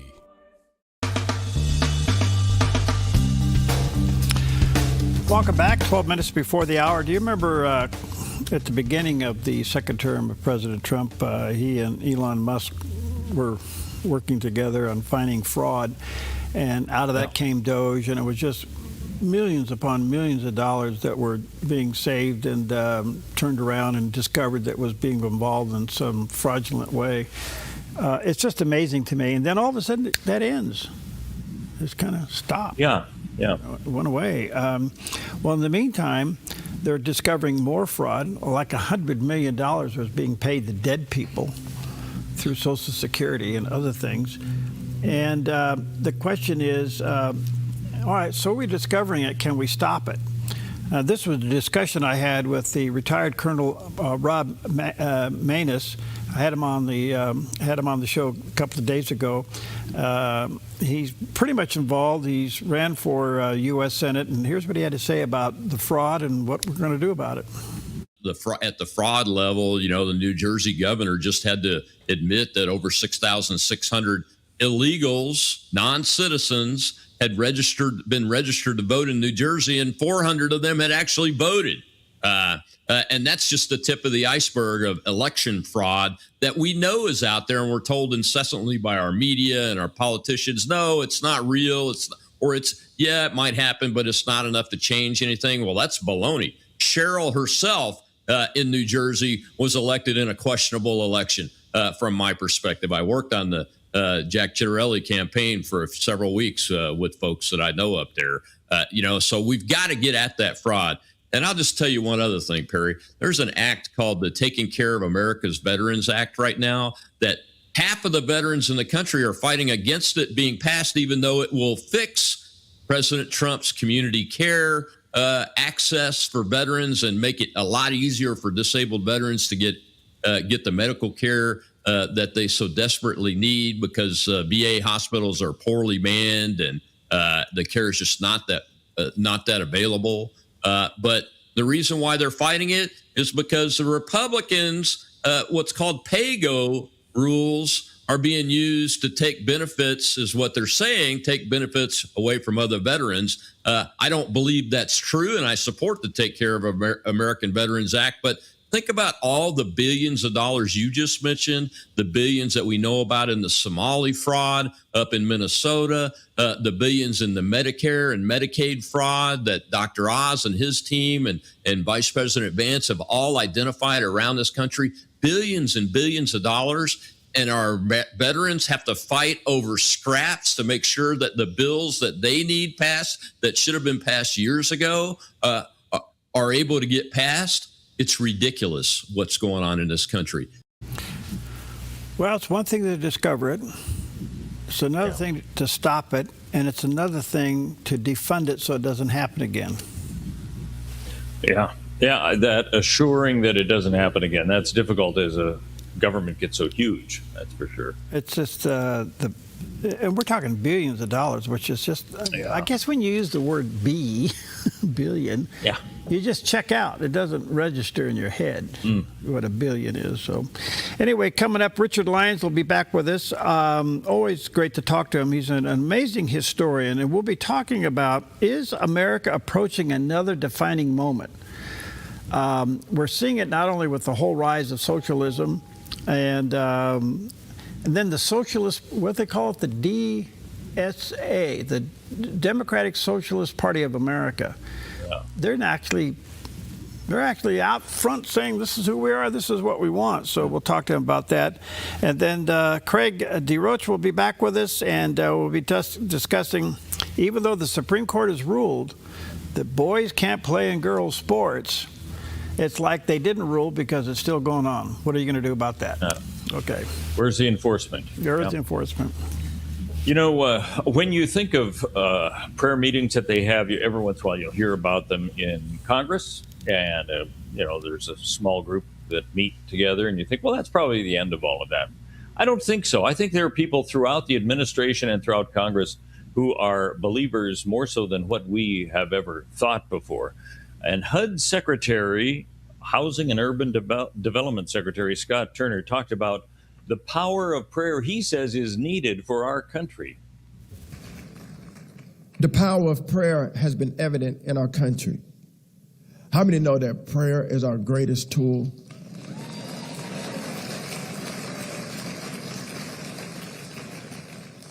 I wonder today, when the last time you got on your knees before God and submitted to Him and surrendered your heart to Him and prayed for our country. Just imagine if all of us pray intentionally, specifically to God Almighty. How many know this thing would change?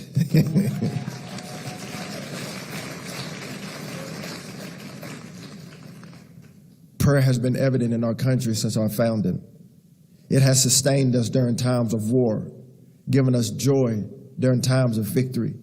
It ignites an indescribable power of hope within you, and its light is felt by those whom you pray for. Well, that's great to hear that. It is. It's very encouraging. I do know that Speaker Johnson has regular times of prayer in his office. There is a prayer gathering in the House. There's a prayer gathering in the Senate. I don't know who attends, but these things have been going on for quite a while. But they have intensified. And what's interesting is they're actually doing morning worship in the White House. You just don't see it a lot. You don't see it in the news, but there are people inside the White House that are praying. I do wish the president, in his championing of religious freedom, which I think he's been a champion for religious freedom, no question about it, he's been a good one for that, that he himself would lead the nation in prayer. I think that would be an amazing thing to see happen. You know, I'm thinking of presidents in the past that have done this, and Roosevelt just before the war in Normandy and World War II. These have just been moments in history where leaders came out and said, God, we need your help.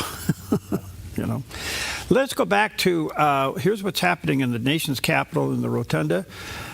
These are people now paying their respect to the late Senator Lindsey Graham, and he's lying in state there, and it will be for this morning hours, and then he'll be taken to the National Cathedral. You ever been to the National Cathedral, Steve? You ever been in there? I have not been inside. I know you have. Oh. Well, there's Susan Collins, by the way. Yeah, that's yeah. There you go. You have been though, right? Yeah, it's just a breathtaking place. It really is. And to think the history that's been made inside that cathedral. I know that Billy Graham made one of his last major sermons there. After 9/11. Yeah. Yeah.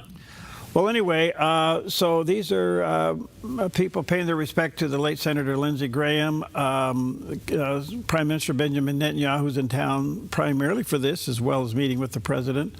So this will be going over to the cathedral a little bit later on for a service, and then he'll be taken home to South Carolina.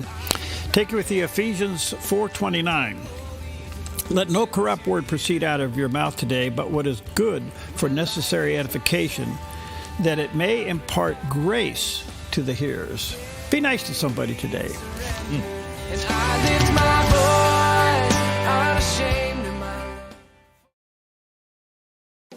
Since 1934, Grange Co-op has been more than just a store. We've been a cornerstone of our community, owned by people like you. We proudly offer top-quality farm and ranch supplies, including our own Rogue feed, as well as workwear, Western apparel, garden essentials, and pet care products. By signing up as a Grange Rewards customer, you not only enjoy exclusive benefits like special offers and 1% back on most purchases, but you also become part of something bigger, a cooperative that you own and help shape. Join Grange Rewards today. Your property demands equipment with more reliability, durability, and versatility built in. Kubota equipment is ready to get the job done right.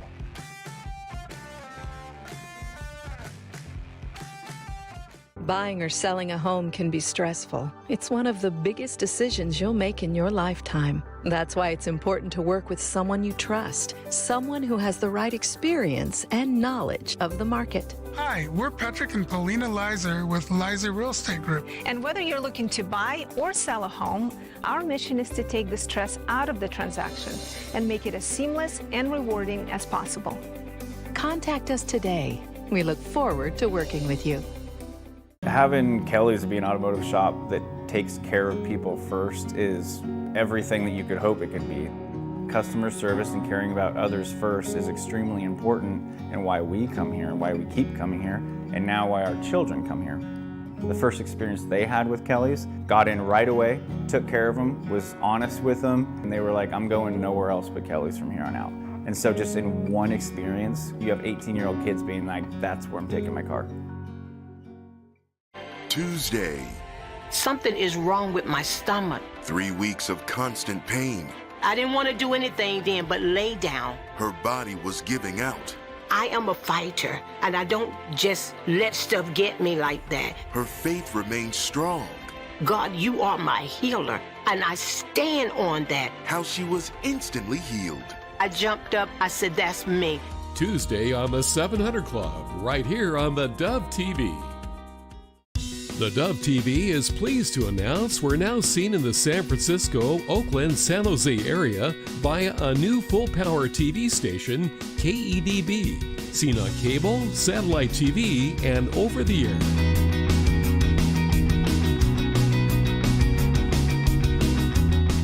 The Dove TV, encouraging and informative for San Francisco, Oakland, and the San Jose area on new full-power KEDB TV. Welcome home to the Dove TV, encouraging and informative for the Pacific Northwest and Northern California.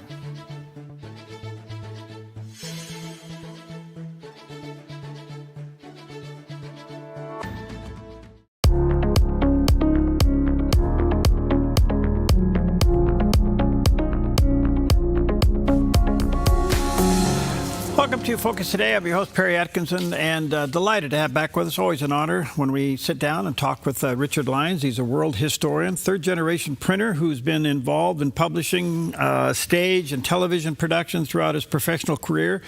He's the author of a fascinating trilogy on the American government, and the latest, the third volume, is titled Passage Through the Shadows, and there's a picture of the cover of the book on the screen there.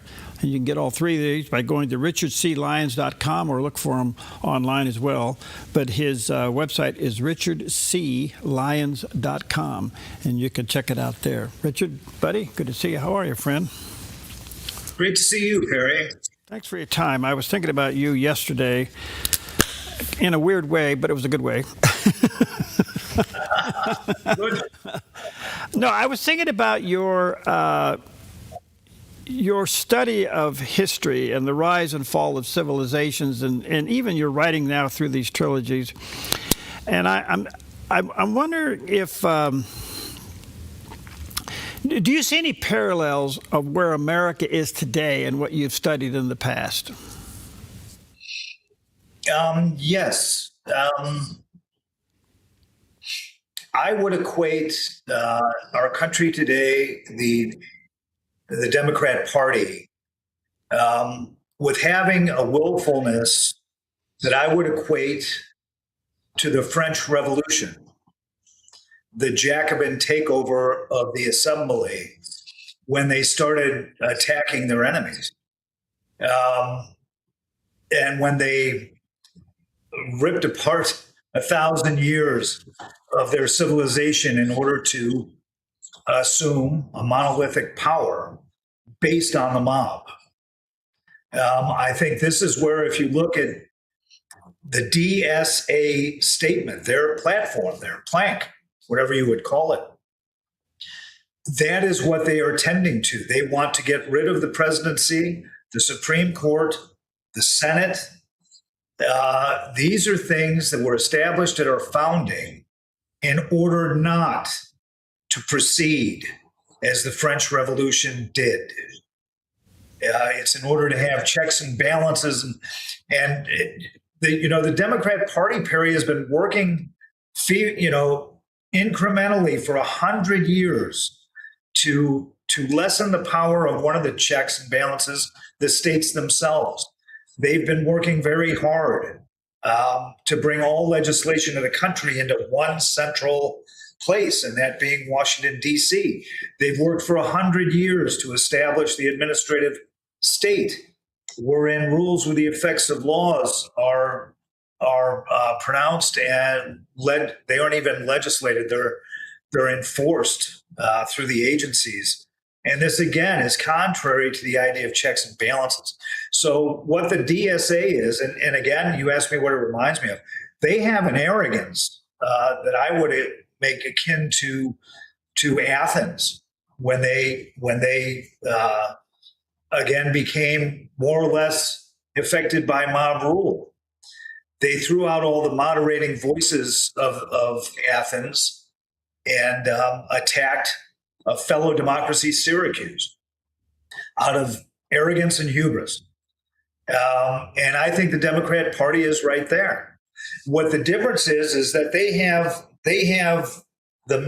it's no longer the middle of their party. I'm going to call it the Obama wing of the party, which is itself socialist.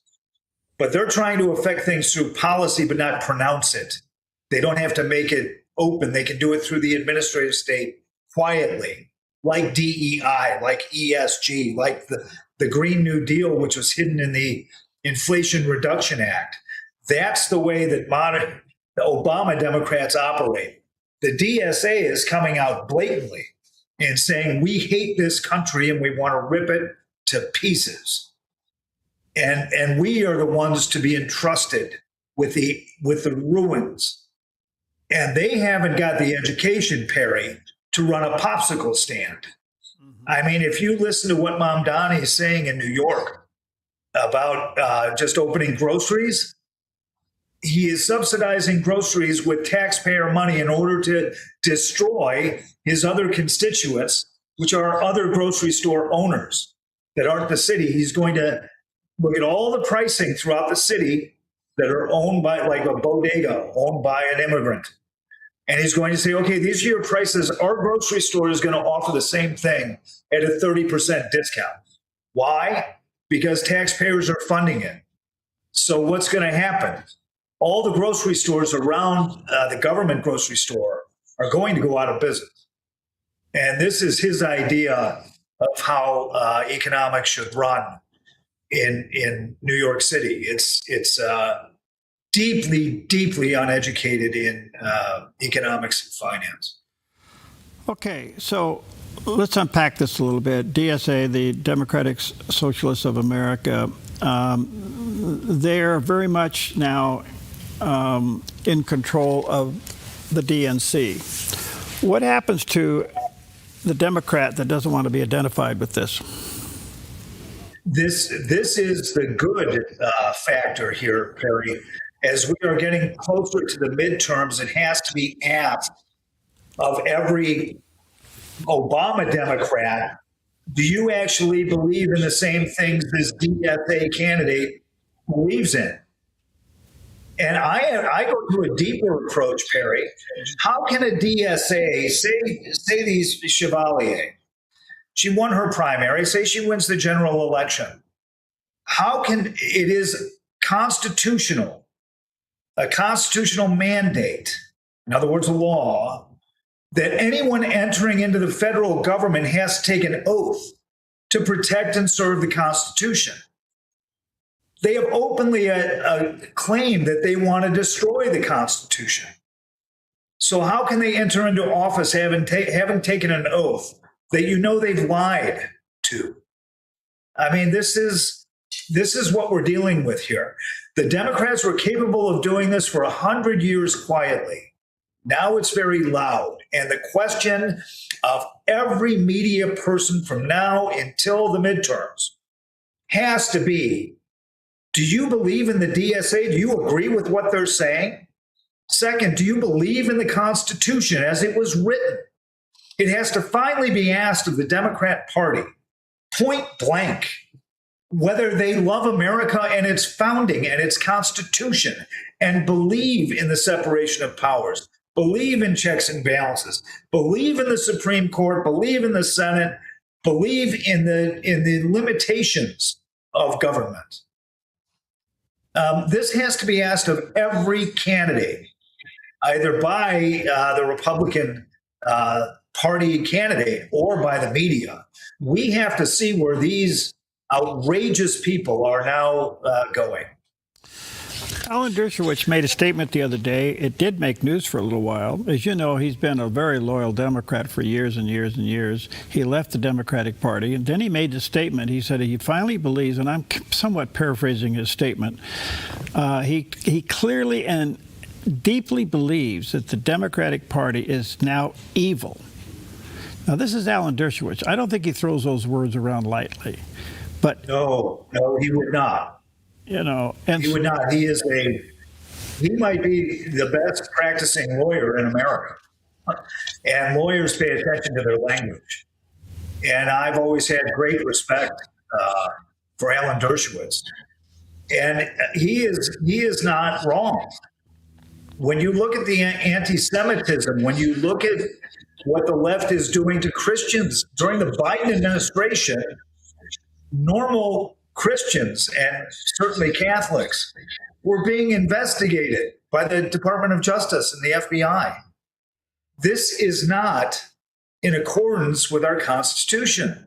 And that's why we have to, you were right in the opening. When you said, are we at a divide in our country? We are absolutely at a divide.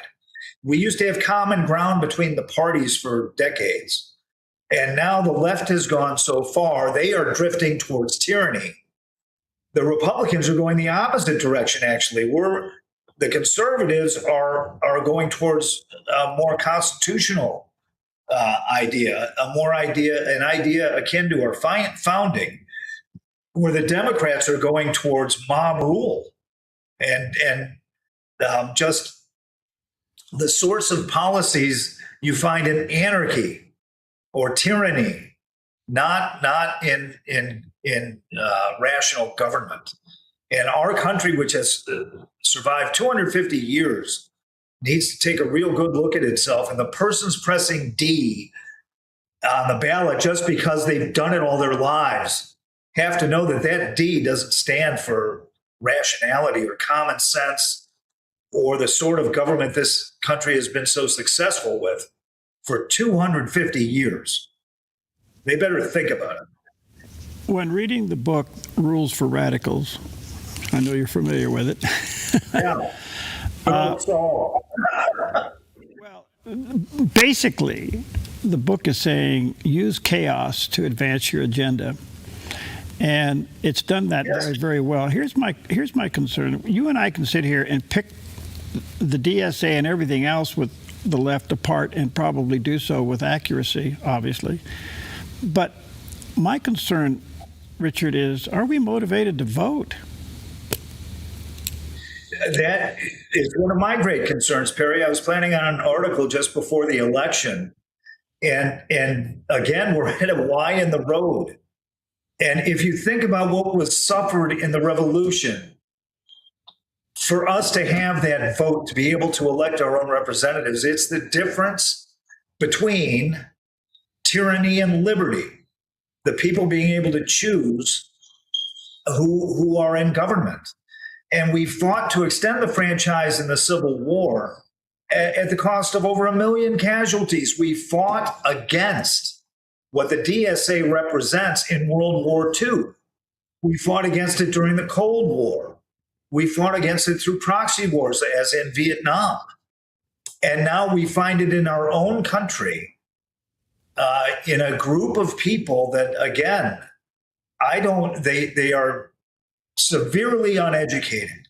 They have never worked real jobs in their lives. And now they want to transform our whole economy. They've never held a practical job and they want to transform our entire government. I don't even know if they have the practical experience of being family people, of raising children, of running a farm, a grocery store, anything. And they want to transform the country. Why don't they move to Cuba? What they want is in operation there right now. Why don't they move to China? Rather than transform our whole country, why don't they go to a country that is already tyrannical? Why don't they go to some of these countries in the Middle East, if they're Islamists, and see how they do? Why be here? Why want to destroy this country? All right, so let me ask you one other question before I take a break. This will scratch your brain a little bit. It's proven, and I can almost prove, in fact, I know I can prove it in the state of Oregon just by voter registration. But here's the point. If Christians don't show up and vote, we're going to lose again. And they have a poor voting record. Even if they would look at it spiritually, it would motivate them. But it's kind of like, why bother? What do you think about that?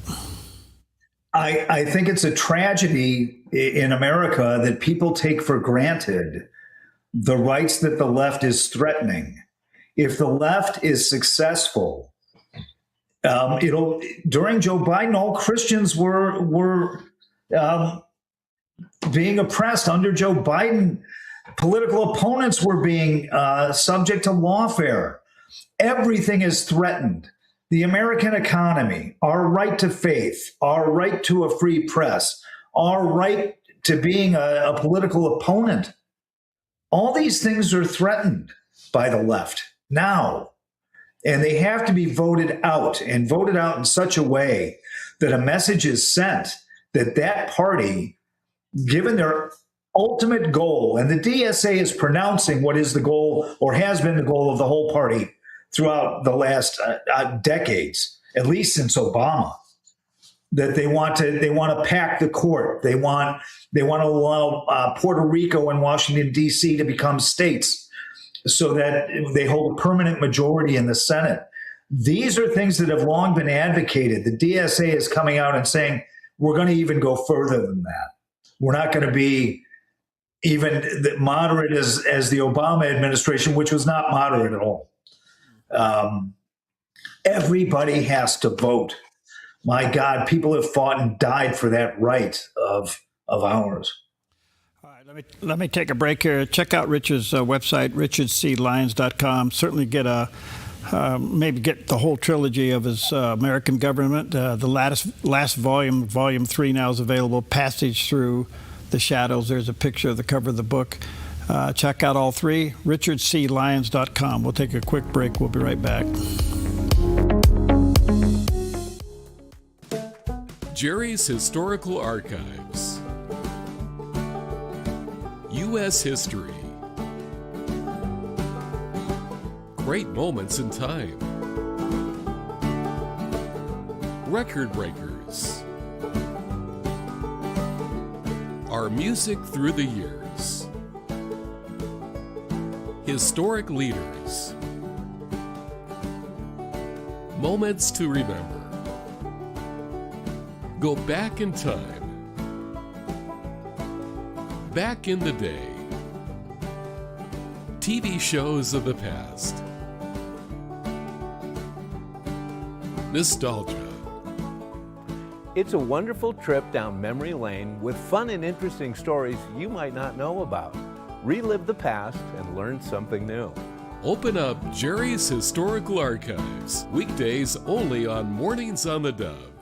In a world desperately seeking truth, Cliff Connectley and his son Stuart travel across the U.S. to give an answer for questions, doubts, and challenges concerning faith. What is the evidence that Muhammad spoke the truth? What is the evidence that Jesus Christ spoke the truth? Their mission is to ignite a passion for truth, guide individuals to embrace faith, and help people find purpose, engaging skeptics. It kind of sounds like then that God punished us. The vast majority of chaos in nature is a direct result of God stepping back. They're driven by a deep commitment for spreading the message of Christ to a world who needs it. But you see, what Satan has done is he's put doubt in our mind. Join them as they strive to make a lasting impact on lives and hearts, sharing the love of Jesus with an unwavering dedication. Because God loves you, and God has given you gifts. Watch Give Me an Answer, weekdays at 3 on the Dove TV.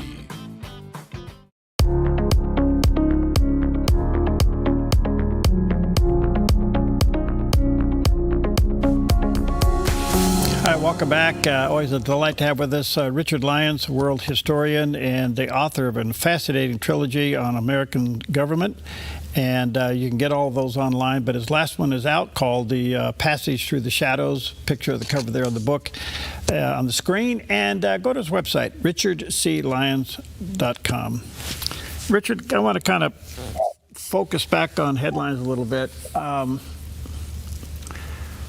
We're in this war in Iran.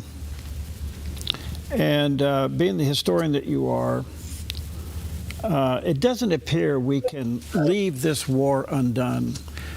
I'm not pro-war. I don't like people dying. I don't want people to think I'm a hawk here and a warmonger, but we can't leave this war undone. And yet we think we can negotiate with these people. What's missing here, Coach? It goes back fundamentally to the difference between Islam and the rest of the world, really. Well, the Chinese are somewhat prone to this. If you are an Islamist and you are in negotiations with a person whom they consider to be an infidel, you are under no obligation to tell the truth. In fact, if it furthers the advance of Islam, you should lie. It's like the Chinese. The Chinese believe if you can be crafty and tell a lie that sounds like truth and thereby win a negotiation, you're doing better than telling the truth.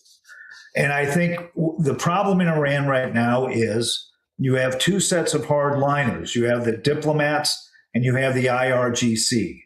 And the diplomats are trying to say, please, let's talk, while the IRGC is standing back there and saying, whatever you agree to, we do not agree. And they are so hell-bent. Look at what they're doing to preserve uranium, crawling into caves that are otherwise a living hell to preserve what? Weapons to unleash hell. That's who we're dealing with here. And the problem, there's a deeper problem in the region. And it is, since the Arab Spring, when everybody stood up and protested, whether it was in Libya or Syria, and they had wonderful parades, and it reminded of the Orange Revolution in Eastern Europe. Since then, the clerics and the military have retaken all that territory. None of the pro-democracy protests have worked in the region. And now you're asking the hardest line country to be pro-democracy. I don't know we're ever going to get to there. I think we have knocked the nuclear threat back 20 years, but I think it still exists. And it's the heart of the subject of this book, Perry, But by the Chance of War. And if you read part 4, it is eerily similar to the war we're in right now. And I think it's prophetic. Okay. Do we finish it? I think it has to go another step where we have an agreement with Iran that they will never develop a nuclear weapon, where we expand the Abraham Accords to other Gulf states who can recognize Israel. The more Arab states interact within Israel on a friendly and economic and prosperous basis, the more the moderates in that region will rise politically. So why and I think that's Trump's hope. That's the whole basis of the Abraham Accords. Why hasn't Saudi Arabia come in? And will we ever expect Qatar to go into it? We're going to have to see. We're right in the middle of this thing. I think it would be the biggest statement that could be made on behalf of the Abraham Accords is if Saudi Arabia joins. And I think the Trump administration is talking about, expanding trade relations, doing what we can to get closer to Saudi Arabia, to bring them within the accord. Why has the president, I realize Prime Minister Benjamin Netanyahu is in town today to certainly honor the late Senator Lindsey Graham, but he's also there supposedly delivering some fresh intelligence to the president. Why has the president kept Israel at arm's length these last month or so? I think my hunch is it's to keep negotiations going both with Iran and the surrounding Gulf states. To say, look, our relationship with Israel is not predominant over our relationships elsewhere in the region. And we can be objective with regard to Israel. The administration is, very pro-Israel. It doesn't have to pronounce it. Okay, because there's another example on the table that's a little unnerving, and that is we really haven't, I say we, that we, along with Israel, really haven't finished the job in Gaza with Hamas. Right, that's very true. And we are thinking that somehow Lebanon's going to take care of Hezbollah. That's kind of like asking the fox to tell the other fox, stay out of the henhouse, I got it handled. No, exactly. And again, open issues, the whole region as it's, Perry, when have we been alive when that region hasn't been a volcano? And it still is. And, whether the people of Lebanon will be able to practice self-determination without Hezbollah, it's a huge question. Whether now Hamas, who is living underground like a bunch of moles, underground with their weapons, whether we can ever disarm them. And of course, the whole world is going to get up in arms if the IDF, if Israel Defense Forces go in and attempt to disarm Hamas. And these are the proxies of Iran. So, we're doing the major damage in Iran, but you're exactly correct, Perry. What about where we started? What about Hamas? And how are we going to resolve that? If we don't finish, I say we, collectively, if Hezbollah isn't eliminated, Hamas isn't eliminated, Houthis aren't eliminated, even though they've been damaged, they haven't been eliminated. And then you got Turkey over here raising its ugly head. Yeah. And whether Turkey is, and they're a linchpin, aren't they, between NATO and their Middle Eastern neighbors. They're the linchpin between Europe and the Middle East, and how they go matters. They're a very strong state. How do you look at this spiritually? I think since time began, Christians have always been challenged. Since time began, Israel has always been challenged. And this is our challenge. Our challenge in America now, we can go right back to our first discussion. How much do we believe in the founding of this country? How much do we believe in the success we've known for 250 years? How much do we believe in individual rights, the separation of powers, the rule of law, common law? How much do we believe in that? Will we, and it's your other question, Perry. Okay, I've got a haircut appointment today, but I'm supposed to be voting. What's more important? I'm supposed to be going out to lunch with Aunt Ida today. Oh, but I forgot I have to vote today. What's more important? What is more important than the government that your grandchildren are going to have? Nothing. Absolutely nothing. Take everything else out of your day on election day and vote. Well said. Let me say to our viewers and listeners, check out the trilogy, and the last book is Passage Through the Shadows. Are they all available online, Richard? Yeah, and in fact, Perry, if I may, if your listeners and viewers go to theDNAofDemocracy.com, they can freely download the first volume in digital form or audio. They can take it with them in their car. That's the DNAofDemocracy.com. Check that out. Check out Richard's website for everything else, richardclyons.com, and get the trilogy. Thanks, Richard. Appreciate your passion, brother. Hang in there. Great to be with you, Barry. Good to see you, bud. We've got the good fight going on. Gotta go it.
Do events in the world leave you confused and scratching your head? A world where up is down and down is up. I'm Perry Atkinson. Mornings on the Dove knows how you feel. We're here to offer God's hope and encouragement and to help you to sort it all out. And I'm Jerry Bilden. Mornings on the Dove alerts you to issues and events the mainstream media would rather you not know or know the truth. A lot in the news today, some movement around in the Middle East, common sense discussions on today's headlines, and rational perspective on what's really going on. That will leave you better informed and encouraged by the gospel.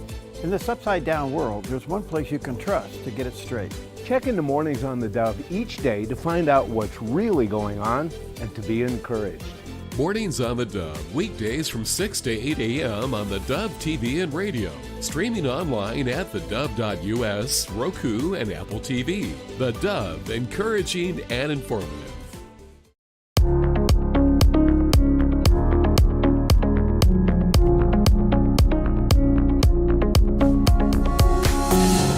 Welcome back, and we do welcome back today Craig DeRoche. He is the president and the CEO of the Family Policy Alliance, which is a national organization that works to advance faith, family, and parental rights through public policy and civic engagement.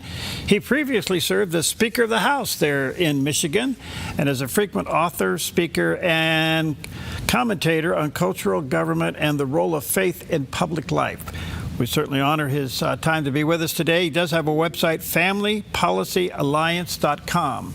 There it is, familypolicyalliance.com. There's a picture of the landing page there on the screen. Craig, good to see you again. How are you, friend?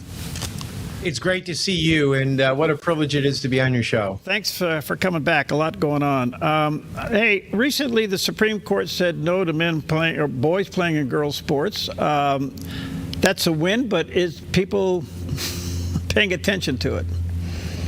I think it's animating America right now. I think people are paying attention to this. And I think that it's going to motivate a lot of people to get out to vote this year. This is about the dignity, value, and worth of every human being. This is about the civil rights of our girls. And the Supreme Court has spoken clearly. And about 80+% of Americans agree with the Supreme Court. Well over 60% of Democrats. A similar number in the 80s with independents. And it really is about America's founding, 250 years of saying that we are created equal. And what this transgender movement is trying to say is that some people are more equal than others. And that's repulsive to Americans. So it's actually a really big deal, Perry, that's going on right now. There was another win inside this case. I'm sure you watched it, maybe listened to even some of the verbal arguments. But the moment that they tried to insert the word trans, they were interrupted and they changed it to boys. They didn't want to use the word trans in the arguments. And so the defense came back and said, no, we're talking about boys playing in girls' sports. That was quite a change in the middle of that, don't you think? It is, because it's a losing argument. And folks, it seems that our values as Christians, people talk about a pendulum swinging culturally.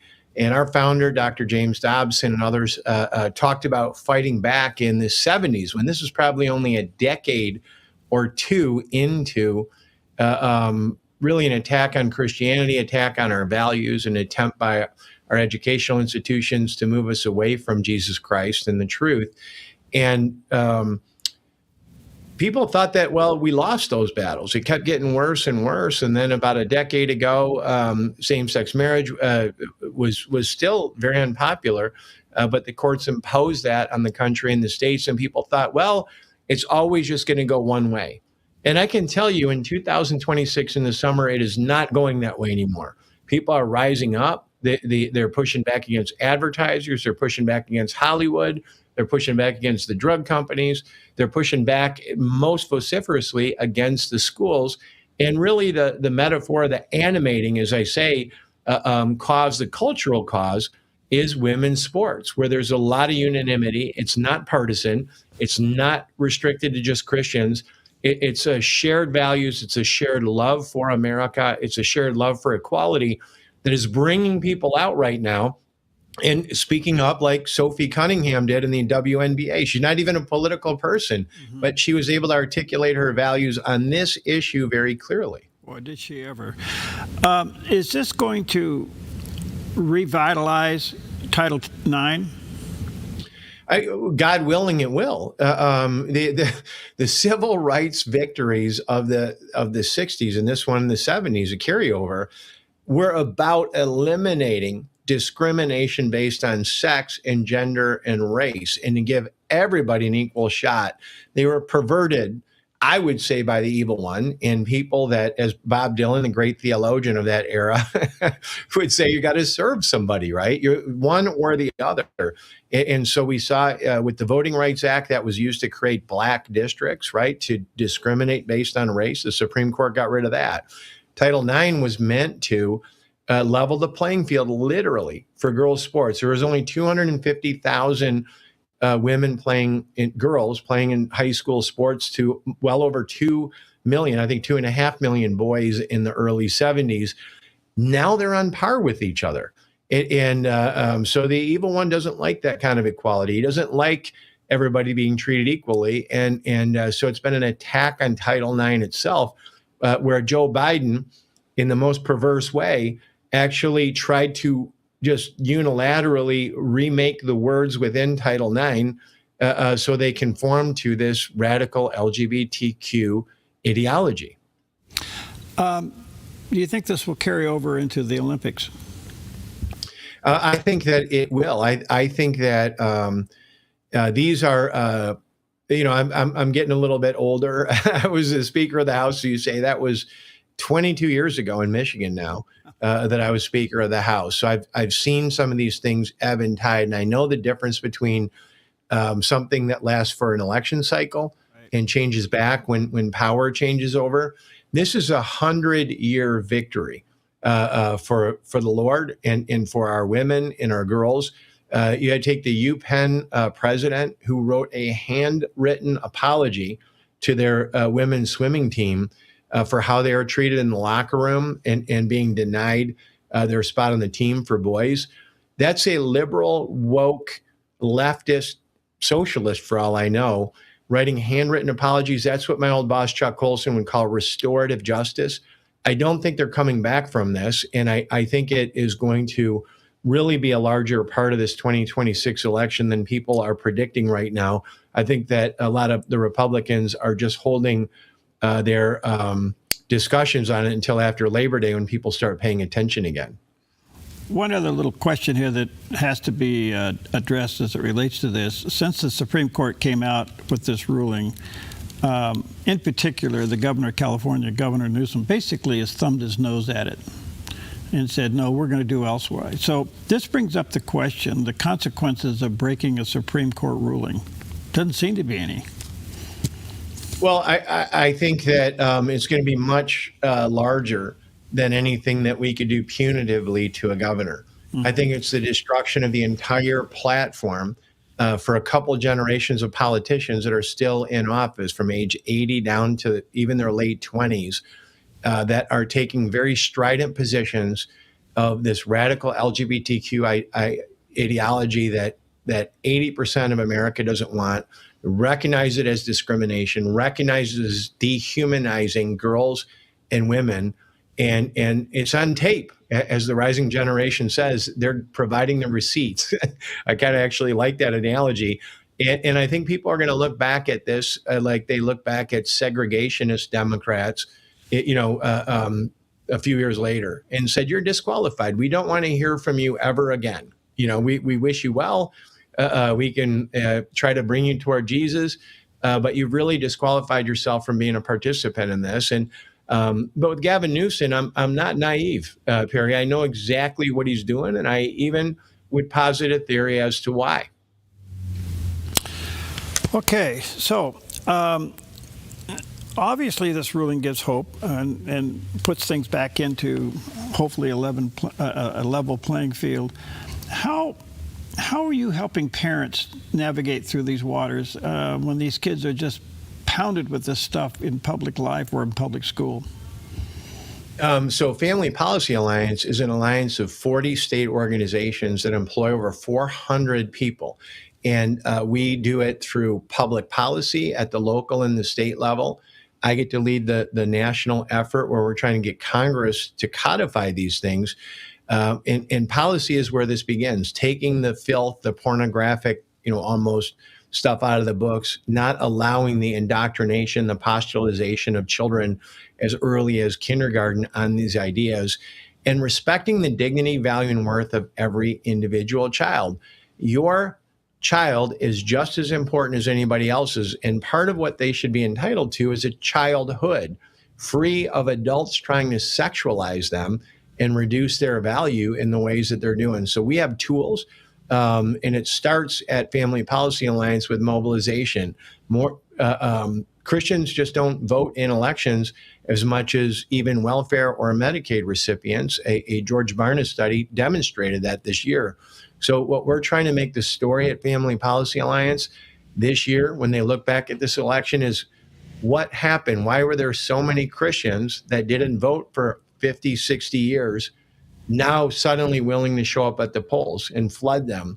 We're seeing an actual upswing right now and a revival of sort, not only in our faith, but people willing to take that action of stewardship over the blessing of the government that God has given us all, whether it's our local, our state, and our federal government. They're all owned by us. We're Caesar, so we can't pass it off to other people. We actually have to participate, and Family Policy Alliance makes that easy. When people just join us, we remind them to vote. We educate them on how to vote. We don't even tell them who to vote for. We just help people turn out in the polls, and it's transforming America. All right, that's encouraging. So you're actually seeing an increase of Christians voting, because here in Oregon, we track those numbers really closely. And I have to tell you, if Christians who are eligible to vote would register and then vote, there isn't an issue or a candidate we couldn't sway in this state, but we're doing really hard work to get 40% to do that. And I'll tell you what, to the Christians that are listening right now, this is a stewardship issue. The master gave you a bag of gold, bag of talents. It is your local school district. Doesn't matter if you're homeschooling. It's your money that is being used for the rising generation. And what do you want them to learn? You're responsible for that. You have to participate because you're already participating. You're already funding it, and you are the boss there. With that message, Perry, we're seeing people then coming forward and saying, well, I never thought of it that way. I was trying to just say Jesus will fix it when he comes back. Well, what about these kids that are being sexualized? We should care enough about them and their dignity and their value and their worth to stand up for them. So it's a call to arms. We are making it easy by educating. What it turns out, people that didn't understand how to vote. And you go to what you said about Oregon.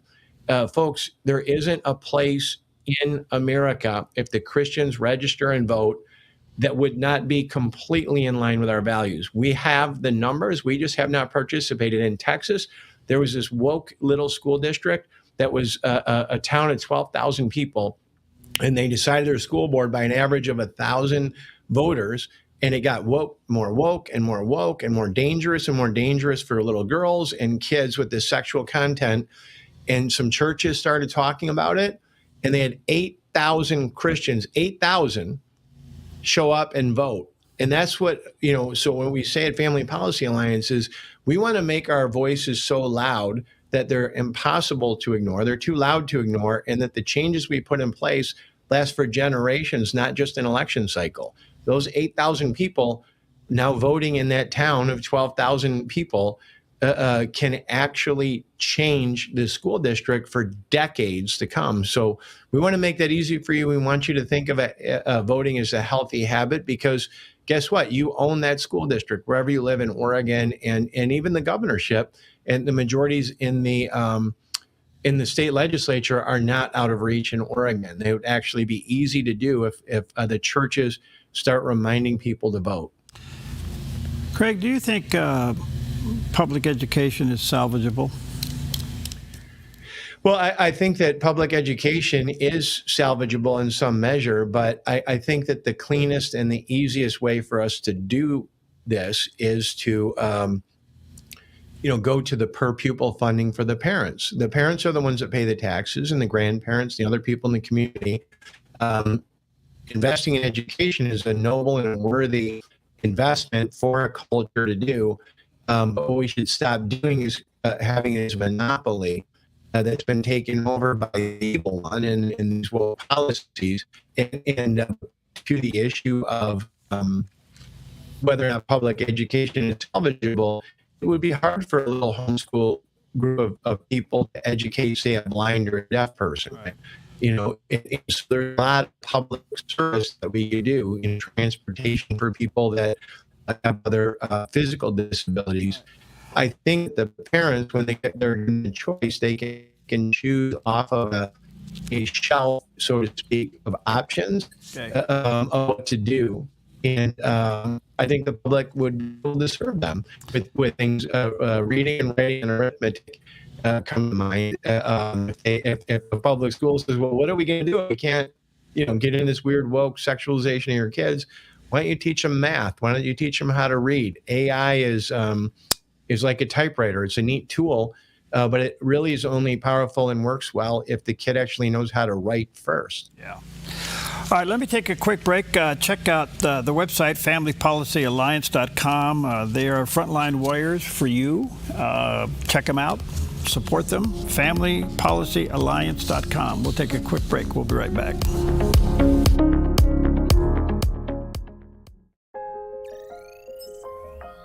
The Lennox iComfort S30 thermostat can sense changes in your environment. It even knows when you come and go. So now your home's most important system is also the smartest. Metal Masters can give you the smartest home comfort system available. It knows when you're away and adjusts when allergens and humidity get uncomfortable. Trust Metal Masters to provide perfect air for your family. Lennox, air is life. Make it perfect. Jesus is the answer for the world today. Above him there's no other, 'cause Jesus is the way. Jesus is the answer for the world today. Above him there's no other, 'cause Jesus is the way. Sing along. The world has a view, but God has the vision. That's what sets a Vision TV show apart, seen on the Dove TV.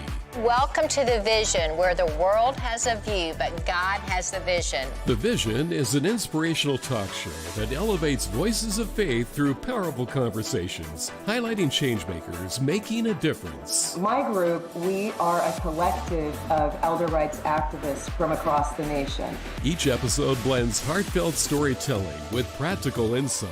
To get up every day and just say, Lord, thank you. I'm here. If you woke me up today, you must have a purpose for me, and I think that's the thing. Encouraging viewers to live with clarity, compassion, and vision. We are looking for good things because this is the day that the Lord has made. Join Alveda King and a panel of friends. The world has a view, but God has the vision. Tuesdays at 1:30 and 8:30 p.m. right here on the Dove TV.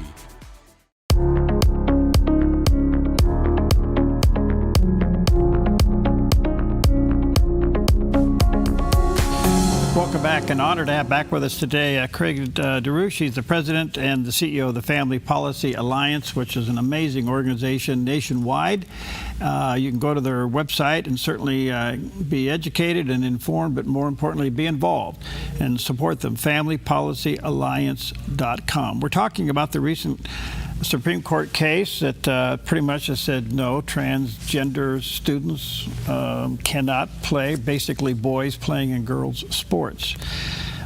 This is a huge win. But Craig, I want to ask you this question. How do we say no to a trans person? No, you can't, as a male, you can't play in women's sports. But at the same time, not turn them off to the message that we really want them to hear? That's a great question, Perry, and thank you for asking that. When I was in junior high school, I put alcohol in my locker that I stole from my dad, who was an alcoholic that always had a lot laying around. I bought drugs from the drug dealers in junior high school forward. I was trying to solve a problem. Alcohol and drugs weren't my problem. They were my solution. So what we need to do when you recognize that somebody has something that they're using as a solution, other kids choose sex, violence, you name it, that is going to hurt them and potentially hurt others. It's our duty as Christians to demonstrate and shine Jesus' light. And we should love them equal. What they're doing, I'm not better than them because I chose a different thing to get drunk and high. They're choosing to change their gender. So we should recognize who you're talking with. We should speak to them about their dignity, their value, and their worth, and let them know that the actual problem that they're wrestling with, probably to the extent if you have a personal relationship with them, is fear and self-centeredness is where it comes from. Anger, resentment, shame, guilt, things like that. And that Jesus Christ is the answer, that he can set you free and you wouldn't have to change your gender. You wouldn't have to use intoxicating drugs. You wouldn't have to do sex, violence, all these other things. So it's a wonderful evangelical opportunity. And again, that's part of our cultural change, that since the baby boomers rising up through the 50s and 60s of their young adulthood were told you're not supposed to talk about your values in public. That was just a ploy by the evil one to say, take Jesus' light and take it off of the table and put it underneath it. But this is a wonderful opportunity for us to speak into the culture and let people know this. And the more conversations I have with people that way, even the most radical leftists, you can tell they're like, I need that peace and I need that freedom in my own life. Where does it come from again? It comes from Jesus Christ. And it's a wonderful opportunity for us to share. But sometimes you have to be humble. You have to talk about maybe some of your own failings so they recognize that you're not trying to condescend and say that they're of less value to you or that you're living your life better than them. And that's a way to connect as well. That's very well said. Thank you. Do you think that the push of this agenda in public education, it seems like we deal more with issues of sex than we do history, math, everything else. Somehow this whole sexual revolution is now at the top of the education. Is it intentional? Why is it there? Is it intentional? What's the first thing in Genesis that the evil one is doing, as far as the story goes? It's the people at Lot's door. And throughout the Bible, that's what people descend into the quickest. When Moses goes up the hill for a while, when things are going wrong, what Paul writes about in some of the communities that he was reaching out to. So some people say there's sex and then there's everything else, right? People, it's the first thing that you can get wrong. And you do things like intoxicating drugs, you do things like gambling.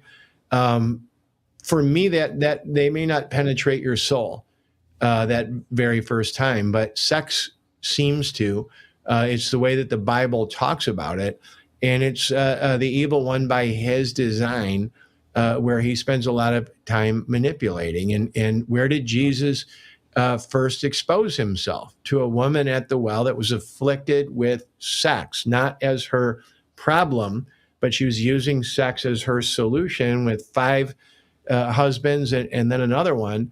And he said, listen, if you take my water, you're not going to need that solution ever again, right? Sex is a blessing from God, just like wine is, but you've got to recognize that it can afflict you, that what the devil tries to do is to use these things, and sex is available to everybody. Wine isn't, and so I think the evil one has been focused there since the days of Lot, and probably well before that. It seemed like their behavior in that story was common, the way it's described, not shocking to Lot at the time. He was just trying to deal with a situation that maybe he was aware of. That's great. I've had Dr. Barter on quite a few occasions. He's really interesting, especially with some of his recent research showing that the bad part of it is that only 4% of Christians in the United States have a biblical worldview, which is not a good number.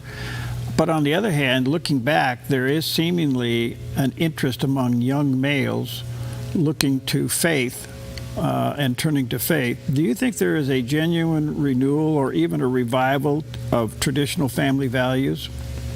I know that there is one going on, and I just had my second daughter get married a week ago, and I see it from her and I see it from her friends.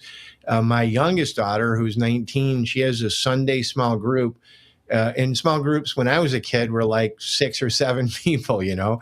There's over 500 people that come out on Sunday night for a small group, and it's like 2.5 hours, you know, not 20 minutes. And they're celebrating, and I think they've been isolated and they've been lied to so much. I joke about my childhood. They just lied to us about what happened in a nuclear war. You got to get under your desk at school. The rising generation has been lied to about science, about medicine, about food. They've been lied to about sex. They've been lied to about their own value and dignity by the adults. And the adults, the whopper that the adults that are over 30 are coming out with right now is we're trying to tell them that we've got this next big thing that's a widget, and we call it artificial intelligence. And now they're smart enough to say, you all are stupid because you're calling your own intelligence artificial, and they're you know, asking the right question. So where does the actual intelligence come from? Where is actual wisdom to be found? Where is truth? And it's bringing them right back to the Bible and the source of truth for myself and Family Policy Alliance. We have not deviated at all with our statement of faith since Dr. Dobson founded us. And now that's the main selling point, instead of what maybe 20 years ago people said, get with the times. Now the rising generation is attracted to us because of it.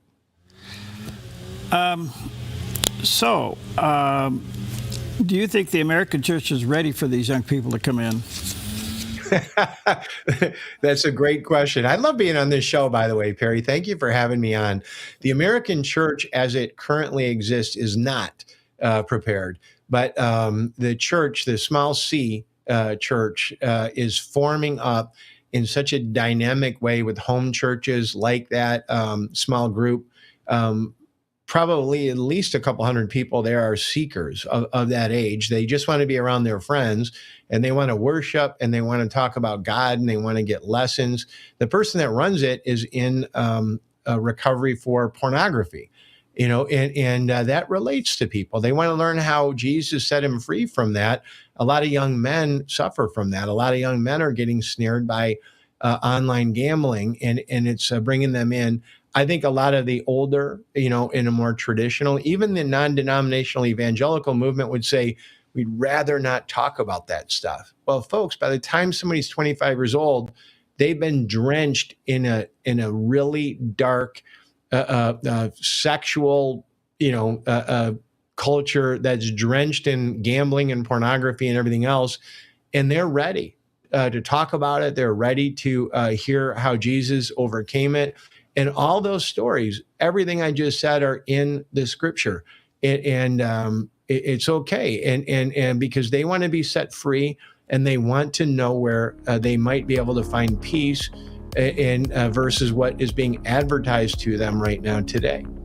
That's wonderful. Thank you for your time, Frank. Good to see you, and thank you for your work. Thanks for being a frontline warrior. Let me say to our viewers and listeners, go to FamilyPolicyAlliance.com. There's the picture of that landing page. It's a great resource. Support them. Pray for them. They're on the front line doing great things for you and your family. Thank you, Craig. Good to see you, buddy. Stay in the fight. Thank you. God bless. You too.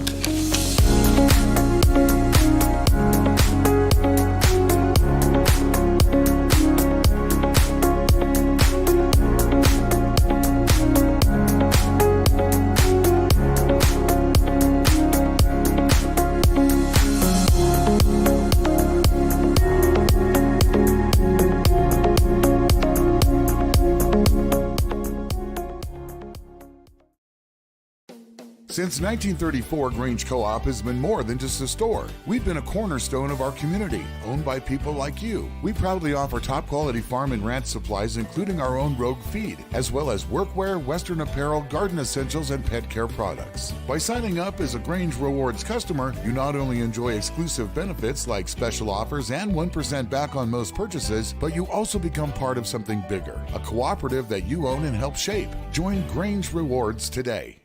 Real Life with Jack Hibbs, now on the Dove TV every weekend. Deepen your walk with Christ and make an effective impact on your world. Don't miss Real Life with Jack Hibbs, Sundays at 10 a.m. and 7 p.m. on the Dove TV. Come fall in love with Northridge Senior Living, where contemporary sunlit interiors meet old world elegance. Walk through our lovely hallways and enjoy the fun staff-led activities. Forge lasting friendships with other residents and our